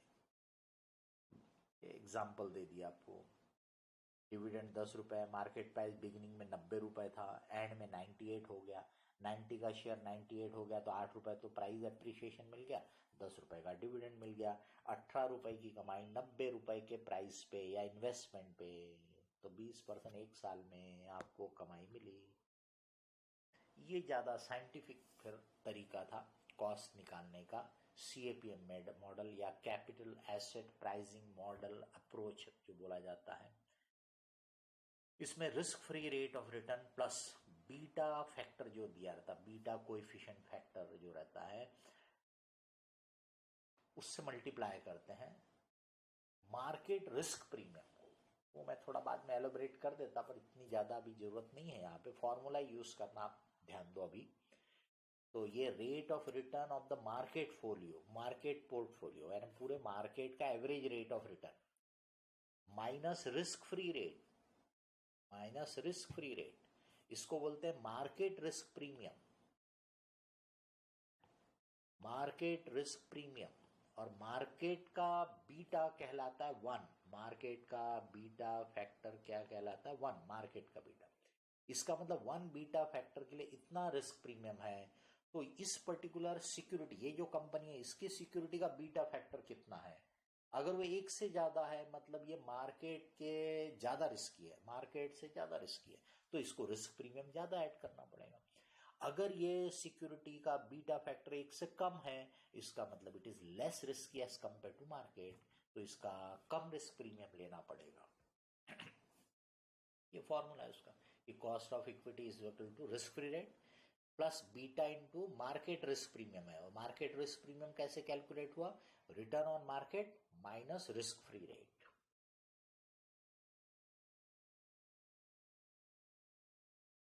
रियलिटी में तो ये बोला जाता है कि मार्केट रेट निकालना मतलब पूरी सिक्योरिटी जो मार्केट में है, सब कुछ जो मार्केट में है। तो जनरली वो लोग एक पर्टिकुलर अच्छा जो स्टॉक एक्सचेंज रहा उसकी जो इंडेक्स रहते हैं उनके बेसिस पे निकाल लेते हैं। बीटा ये एक coefficient measures the responsiveness of the return on this security to the return on the market portfolio. यानी मार्केट में जो रिटर्न में चेंजेस हो रहा है एज कंपेयर टू दैट आपकी सिक्योरिटी में क्या चेंजेस हो रहा है।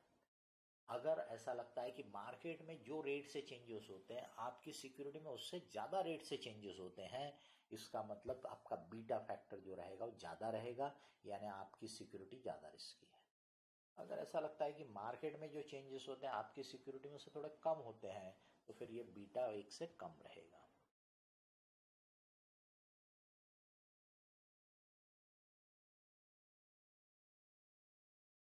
Higher the risk higher the beta factor.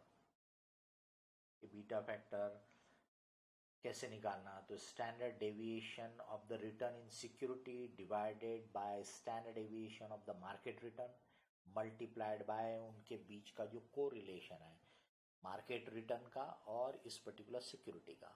अब स्टैंडर्ड डेविएशन का कैलकुलेशन, कोरिलेशन का कैलकुलेशन, ये सब हमने आपको जो स्टैटिस्टिकल टेक्निक वाला चैप्टर था उसमें पढ़ाया है। उस समय अपन इनके फॉर्मूले एक बार देख लेंगे। इसकी मदद से बीटा फैक्टर कैलकुलेट किया जाता है। आपके लेवल में तो मोस्टली रेडी देने के चांसेस रहेंगे। CAPM includes explicitly the risk factor which is not considered in dividend model। बाकी के मॉडल में आपको डिविडेंड दिख रहा है, इंटरेस्ट दिख रहा, अर्निंग दिख रहा, वहां पे रिस्क का अलग से कुछ इन्वॉल्वमेंट नहीं दिख रहा था, यहाँ पे ये एक्सप्लिसिटली दिखता है। CAPM does not consider flotation cost, growth in dividend etc. which is considered in dividend model। यहाँ पे कॉस्ट क्या लग रही है फ्लोट करने के लिए सिक्योरिटी, वो सब यहाँ नहीं कंसिडर होता है, यानी ये एग्जिस्टिंग सिक्योरिटीज के लिए अप्रोप्रिएट है। अब ये जो CAPM का मॉडल है इसमें जो रिस्क रहती है एक सिक्योरिटी के ऊपर, उसको 2 टाइप में क्लासिफाई किया जाता है, सिस्टमैटिक रिस्क और unsystematic risk. Unsystematic risk, this is also called company specific risk. As the risk is related with the company's performance, this type of risk can be reduced or eliminated by diversification of the securities portfolio. This is also known as diversifiable risk. इसको diversify किया जा सकता है market portfolio बना करके। आपको finance में एक बड़ा इंपॉर्टेंट सेंटेंस होता है कि don't keep all your eggs in one basket. Simple language में पूरा पैसा एक सिक्योरिटी में इन्वेस्ट मत करो, क्योंकि अनसर्टेनिटी तो हर जगह है।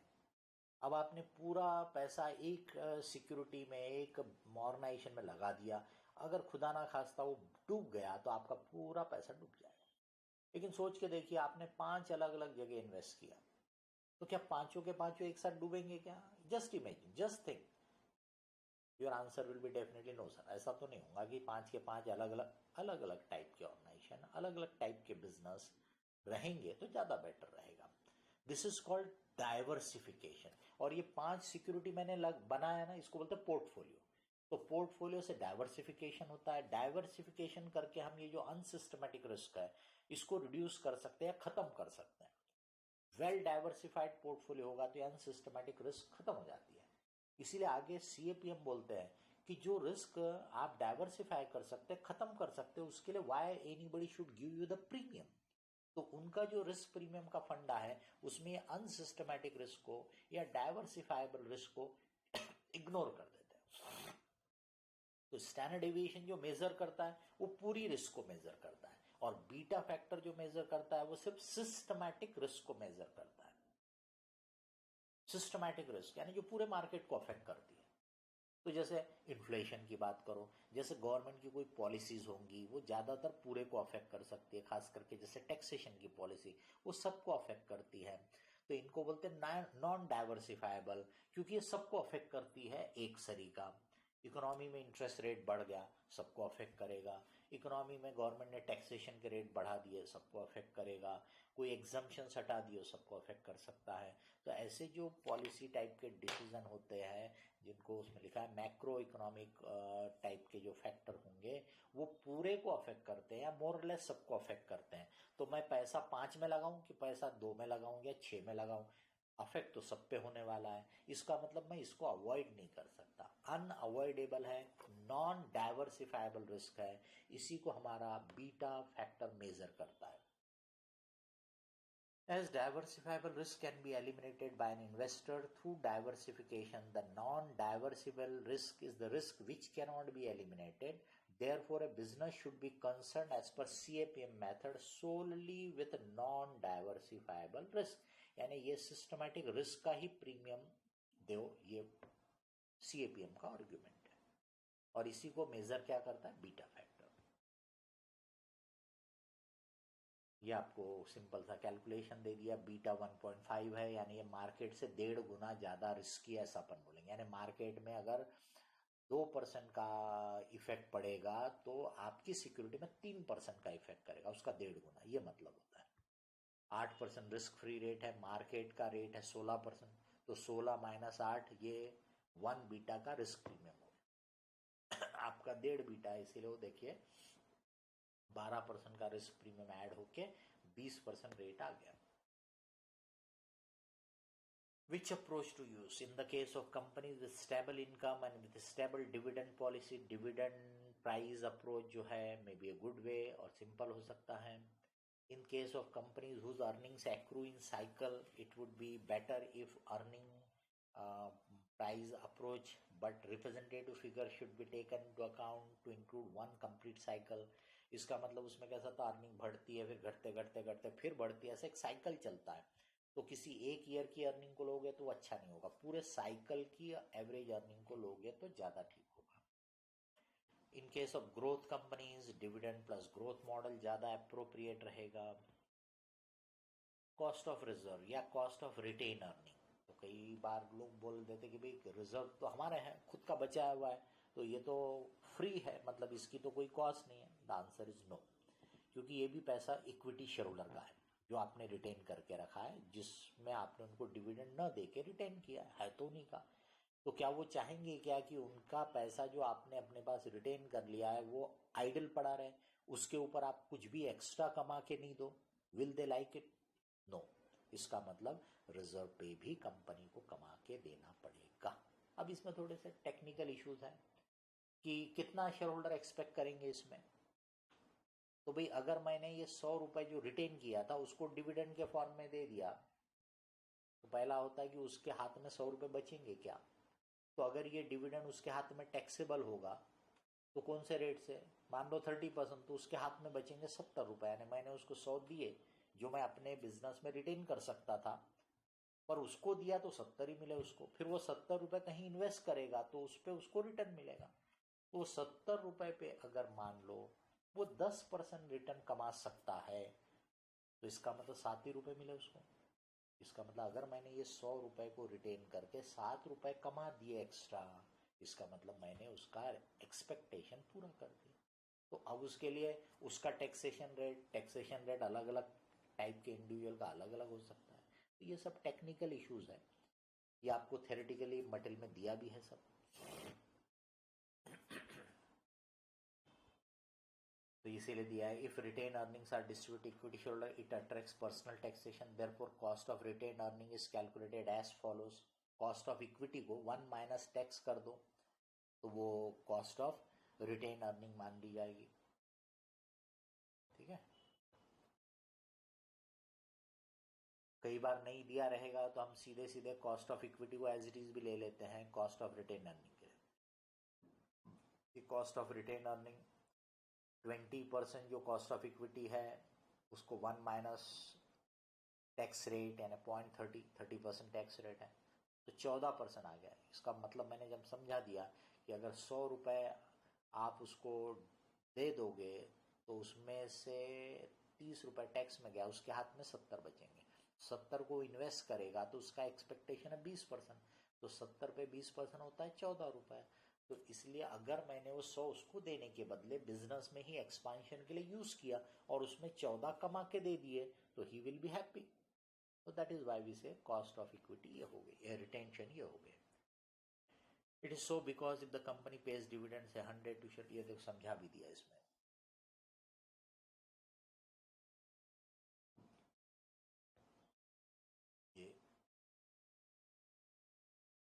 ये उसके प्रॉब्लम है टैक्सेशन का, क्योंकि अलग अलग टैक्सेशन के स्लैब में हो सकते हो शेयर होल्डर।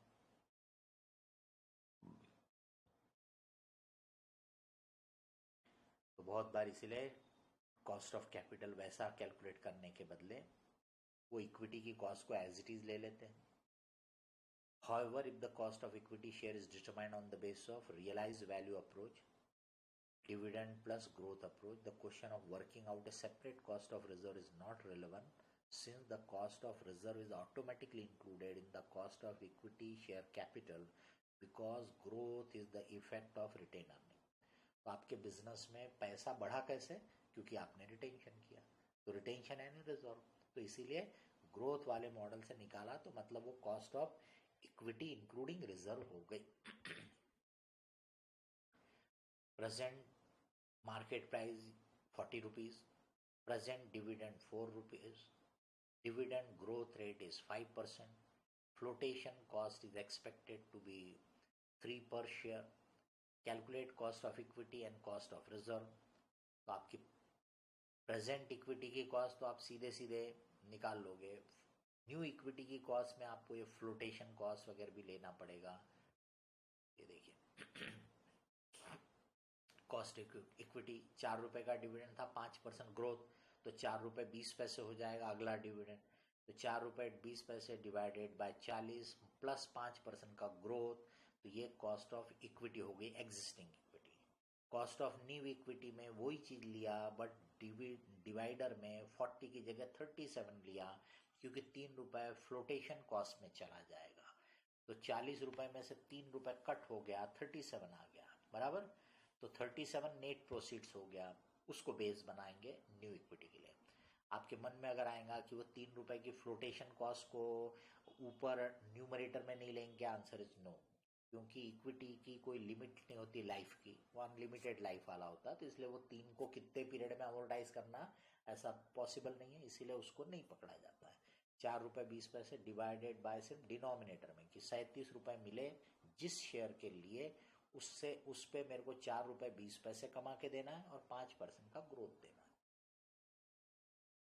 तो कॉस्ट ऑफ रिजर्व के लिए ये, क्योंकि 3 रुपये खर्चा तो आएगा नहीं, इसीलिए जो कॉस्ट ऑफ इक्विटी वाला था वही आपने कॉस्ट ऑफ रिजर्व के लिए यूज किया है। डेप्रिसिएशन फंड, आपको मालूम है कि डेप्रिसिएशन नॉन कैश एक्सपेंडिचर है। जब आप इसको प्रॉफिट लॉस में डेबिट करते हो तो प्रॉफिट रिड्यूस होता है, प्रॉफिट रिड्यूस होता है पर कैश रिड्यूस नहीं होती है। प्रॉफिट रिड्यूस हो गया तो डिविडेंड के फॉर्म में बांटा नहीं जाता है ना।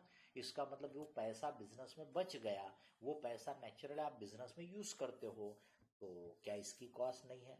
तो प्रिंसिपली यस, उसकी भी कॉस्ट है, बट उसके ऊपर अपन फाइनेंशियल मैनेजमेंट में अलग से कोई ऐसा स्पेसिफिक ट्रीटमेंट नहीं दिया जाता है, कंसिडर नहीं किया जाता है, मतलब अपन उसको इग्नोर कर देते हैं अपने नॉर्मल स्टडी में।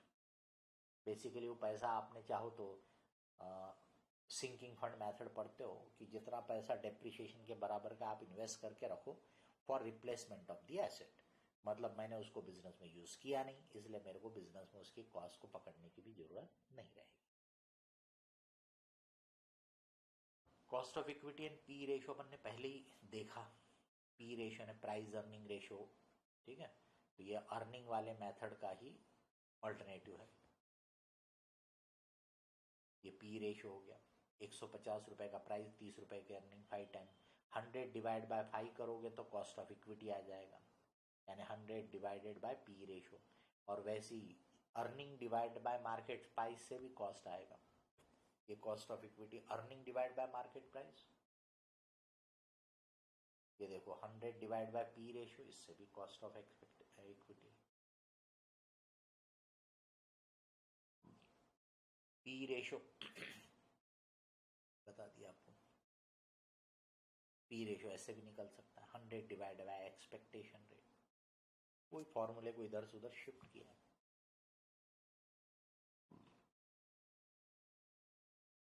Higher the P ratio, lower is the cost of equity.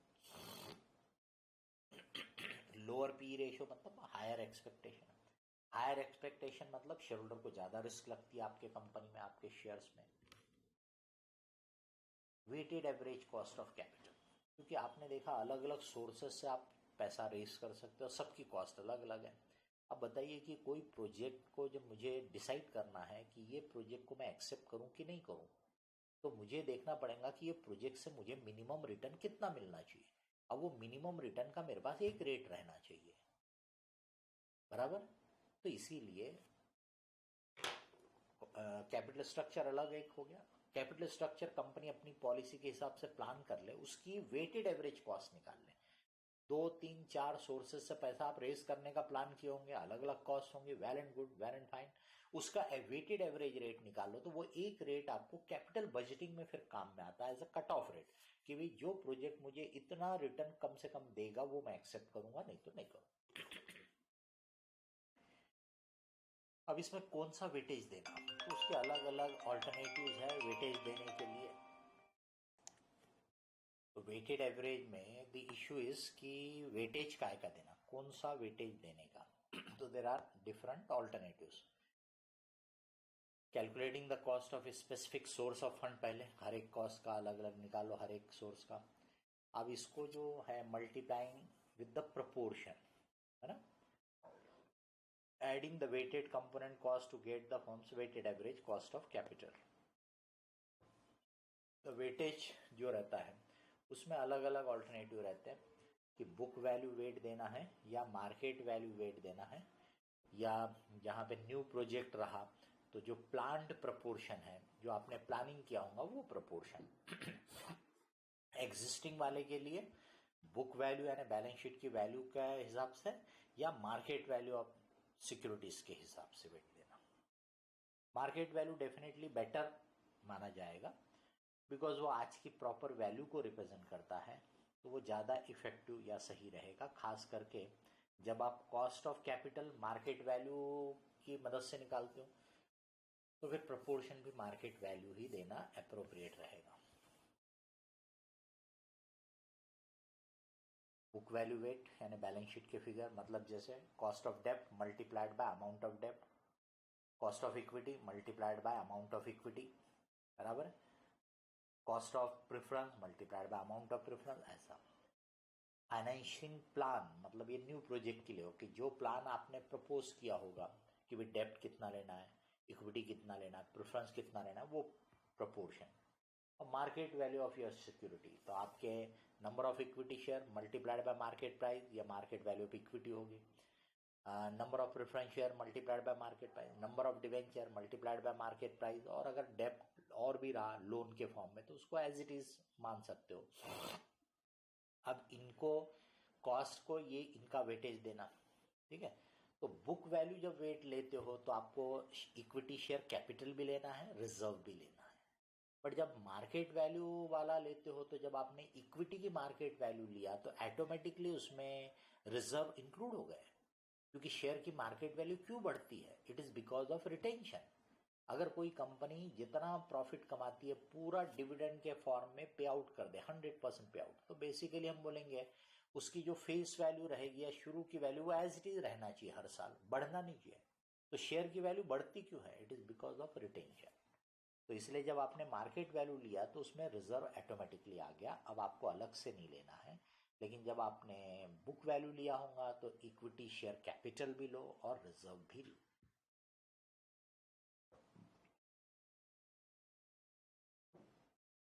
ये देखिए,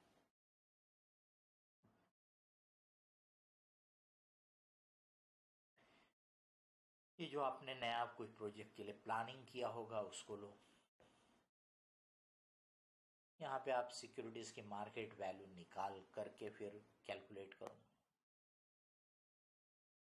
ये इलस्ट्रेशन दिया है कि भी 10 लाख रुपए का फाइनेंस लेना है, 2,10,000 रिटेंशन है, डेप्ट इक्विटी 30-70 रखना है, मतलब 30% डेप्ट यानी 3 लाख का डेप्ट, 70% का इक्विटी। 7 लाख की इक्विटी में से 2,10,000 रिटेंशन, बाकी का 490 न्यू इक्विटी इशू रहेगा। डेप्ट जो रहेगा 3 लाख तक, तो बोलता है 1,80,000 तक का जो डेप्ट है वो 10% बिफोर टैक्स है। बियॉन्ड 180 मतलब उसके ऊपर लेना पड़ेगा, क्योंकि आपको टोटल 3 लाख का डेप्ट लेना है, 10 लाख में से 30% है 3 लाख, ठीक है। तो जो 1,80,000 का डेप्ट है वो 10%, उसके ऊपर एक 20 और लगेगा 120, वो 16%। अर्निंग पर शेयर दिया 4 रुपए, डिविडेंड पे आउट रेशियो दिया है 50% ऑफ अर्निंग मतलब 2 रुपए, ग्रोथ दिया है 10%, तो 2 रुपए का डिविडेंड, ग्रोथ 10% ऐड करोगे तो 2 रुपए 20 पैसे है, 2 रुपए 20 पैसे का डिविडेंड। मार्केट प्राइस है 44 रुपए, तो 2.20 divide by 44 plus growth of 10%, उससे कॉस्ट ऑफ इक्विटी आ जाएगी। टैक्स रेट जो है 50% है, तो जो इंटरेस्ट रेट 10% है उसको 50% टैक्स सेविंग के बाद लेंगे तो 5%, 16 का हो जाएगा 8%। ये एक एक की पहले कॉस्ट निकालो, उसके बाद वेटेड एवरेज कॉस्ट निकालो, तो मैंने ऑलरेडी बोल के तो बता ही दिया आपको, है ना। ये देखिए 3 लाख का डेप्ट लेना है, 70% यानी 7 लाख का इक्विटी, इसमें डेप्ट 1,80,000 10% वाला, 1,20,000 16% वाला, 7 लाख में से 2,10,000 रिटेन अर्निंग, और 10 लाख जो है हो गया 4,90,000 जो है नया equity, equity additional equity. Average cost of डेप्ट दोनों को मिला के ले लिया। आप अलग अलग भी रखोगे तो कोई हरकत नहीं है, तो दोनों को मिला के देखिए 6.2% एवरेज कॉस्ट आ गई डेप्ट की आफ्टर टैक्स। ये देख लीजिए 10% का 5% हो गया था और 16% का 8%। 5 को आप 1.8 का वेटेज दो और 8 को आप 1.2 का वेटेज दो, बराबर है, और उसको डिवाइड करो 3 से, तो वही आ जाएगा आपका 6.2।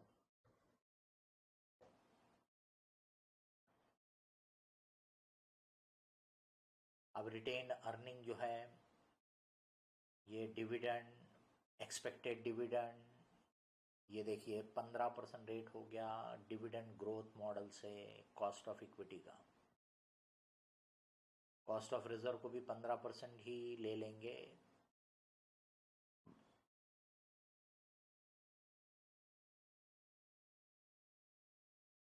Overall weighted average after tax cost of additional finance, अब ये देख लीजिए, ये उनकी कॉस्ट है और ये उनका प्रपोर्शन कि कौन सा सोर्स का कितना पैसा है, और ये प्रपोर्शन जो आपने प्लान किया था उसके हिसाब से हो गया। ये आपकी ये वेटेड एवरेज कॉस्ट होगी।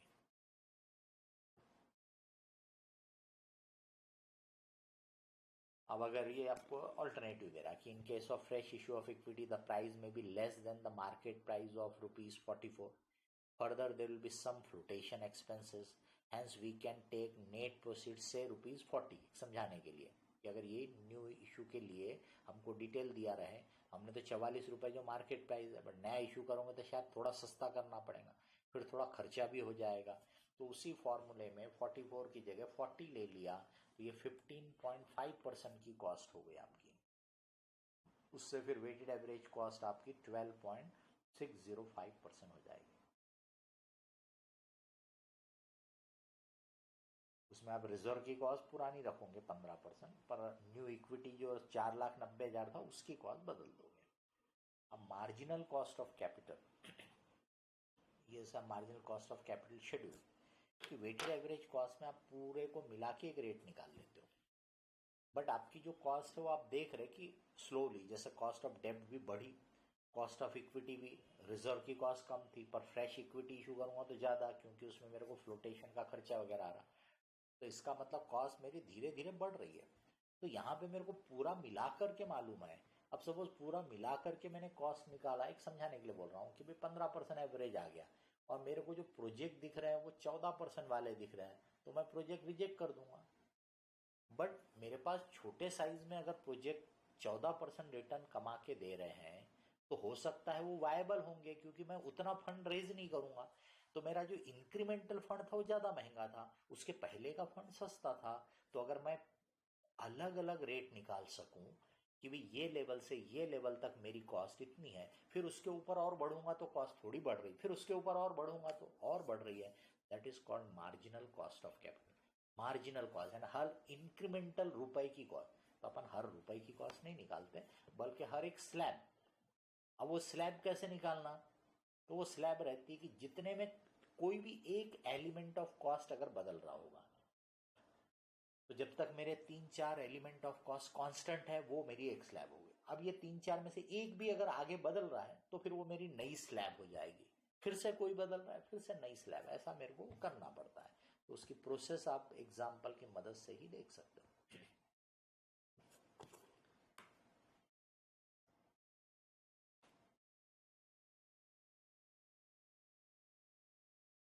But the component cost may remain constant up to certain level of fund raised and then start increasing with amount of fund raised. For example, cost of debt may remain 7% after tax till 10 lakh of debt is raised.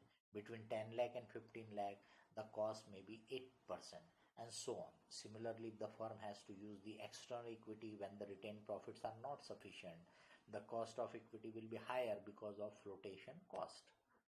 When the component costs start rising, the average cost of capital will rise and the marginal cost of capital will however rise at a faster rate.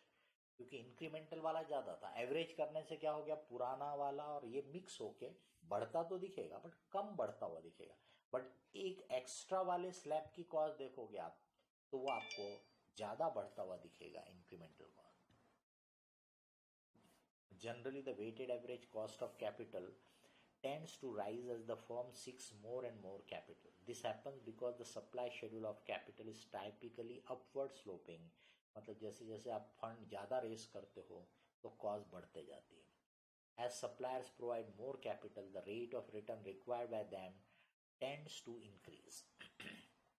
A schedule or graph showing the relationship between additional financing and the weighted average cost of capital is called the weighted marginal cost of capital schedule. We calculate weighted marginal cost for each additional slab. मैंने बताया ना, जहाँ पे कोई भी एक cost तो भी बदल रही है, at which cost of at least one of the source is changing. That is, at each breaking point, the new level or slab of cost will start. अब ये breaking point कैसे निकलता वो भी आपको जब आगे फिगर से हम समझाएंगे। Breaking point is that point of total capital to be raised at which the cost of a particular source is changing.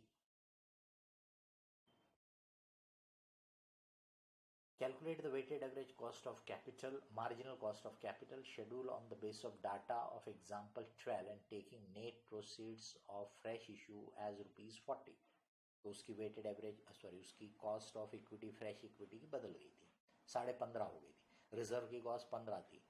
डेप्ट 1,80,000 तक का कॉस्ट का जो था वो आपका 5% था, उसके ऊपर जो था वो 8% था। ठीक है, अब इसमें आपको डेप्ट रखना था 30%, बराबर, जो 1,80,000 के बाद बदल रहा। तो 1,80,000 को आप 30% से डिवाइड करो, 1,80,000 डिवाइडेड बाय 30%, तो 6 लाख आता है। ये 6 लाख क्या है, कैसे निकाला मैंने, 1,80,000 क्या है ये, जहां डेप्ट का रेट बदल रहा। ठीक, 1,80,000 डिवाइड बाय 30%, ये क्या है, प्रपोर्शन ऑफ डेप्ट इन द टोटल कैपिटल। तो कितना आ गया 6 लाख। मतलब क्या हुआ, 6 लाख तक के कैपिटल में डेप्ट जो रहेगा उसका एक रेट है, पर 6 लाख के ऊपर अगर मेरा कैपिटल गया तो जो मैं एडिशनल डेप्ट लूंगा उसका रेट बढ़ गया।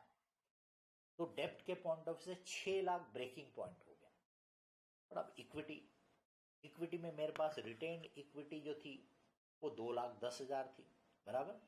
2,10,000 की इक्विटी, मेरा इक्विटी का प्रोपोर्शन है 70%, तो 2,10,000 को 70% से डिवाइड करो तो 3 लाख आता है। 3 लाख, इसका मतलब 3 लाख के कैपिटल तक मेरी इक्विटी की कॉस्ट जो रहेगी वो रिजर्व वाली रहेगी, क्योंकि 70% मैं उससे फाइनेंस करूंगा। लेकिन उसके बाद इक्विटी बढ़ जाएगी। तो इसका मतलब 0 से 3 लाख, ये एक स्लैब हो गया। 3 लाख टू 6 लाख, क्योंकि फिर से एक बदलने वाला, दूसरा स्लैब हो 6 लाख टू 10 लाख, ये तीसरा से 3 स्लैब इसमें ब्रेक करके बनेंगे।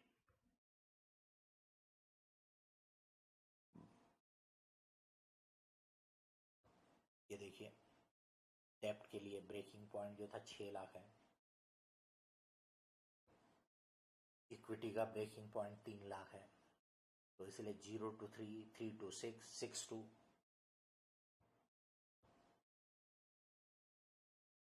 ये देखिए 0 to 3, 3 to 6, 6 to 10, ऐसा यहाँ पे आपको स्लैब बना करके दिया है,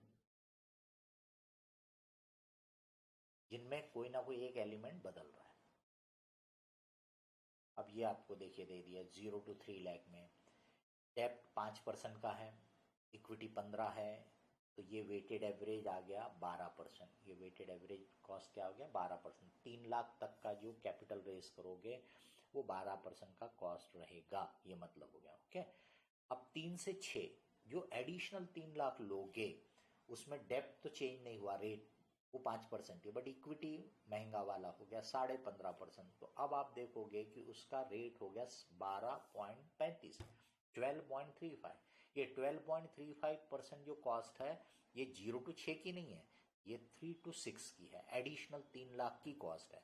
अब 0 से 6 तक अगर लेना होगा तो पिछली 12% और ये 12.5%, दोनों का वेटेड एवरेज निकाला तो 12.175% आ गया। ये 0 to 6 तक का हो गया, 0 से 6 लाख तक का वेटेड एवरेज हो गया। पर 12% 0 से 3 लाख का, 12.35% 3 से 6 तक का। अब अगली स्लैब में जाएंगे 6 से 10 में, तो डेप्ट की रेट बढ़ गई, इक्विटी 15.5 ही है। अब ये वेटेड एवरेज जो निकला 13.25%, ये मार्जिनल कॉस्ट है कितने की, 6 लाख के ऊपर का फाइनेंस। तो 6 लाख के ऊपर अगर कोई भी प्रोजेक्ट पे जाओगे तो 13.25% आपको कॉस्ट करना है।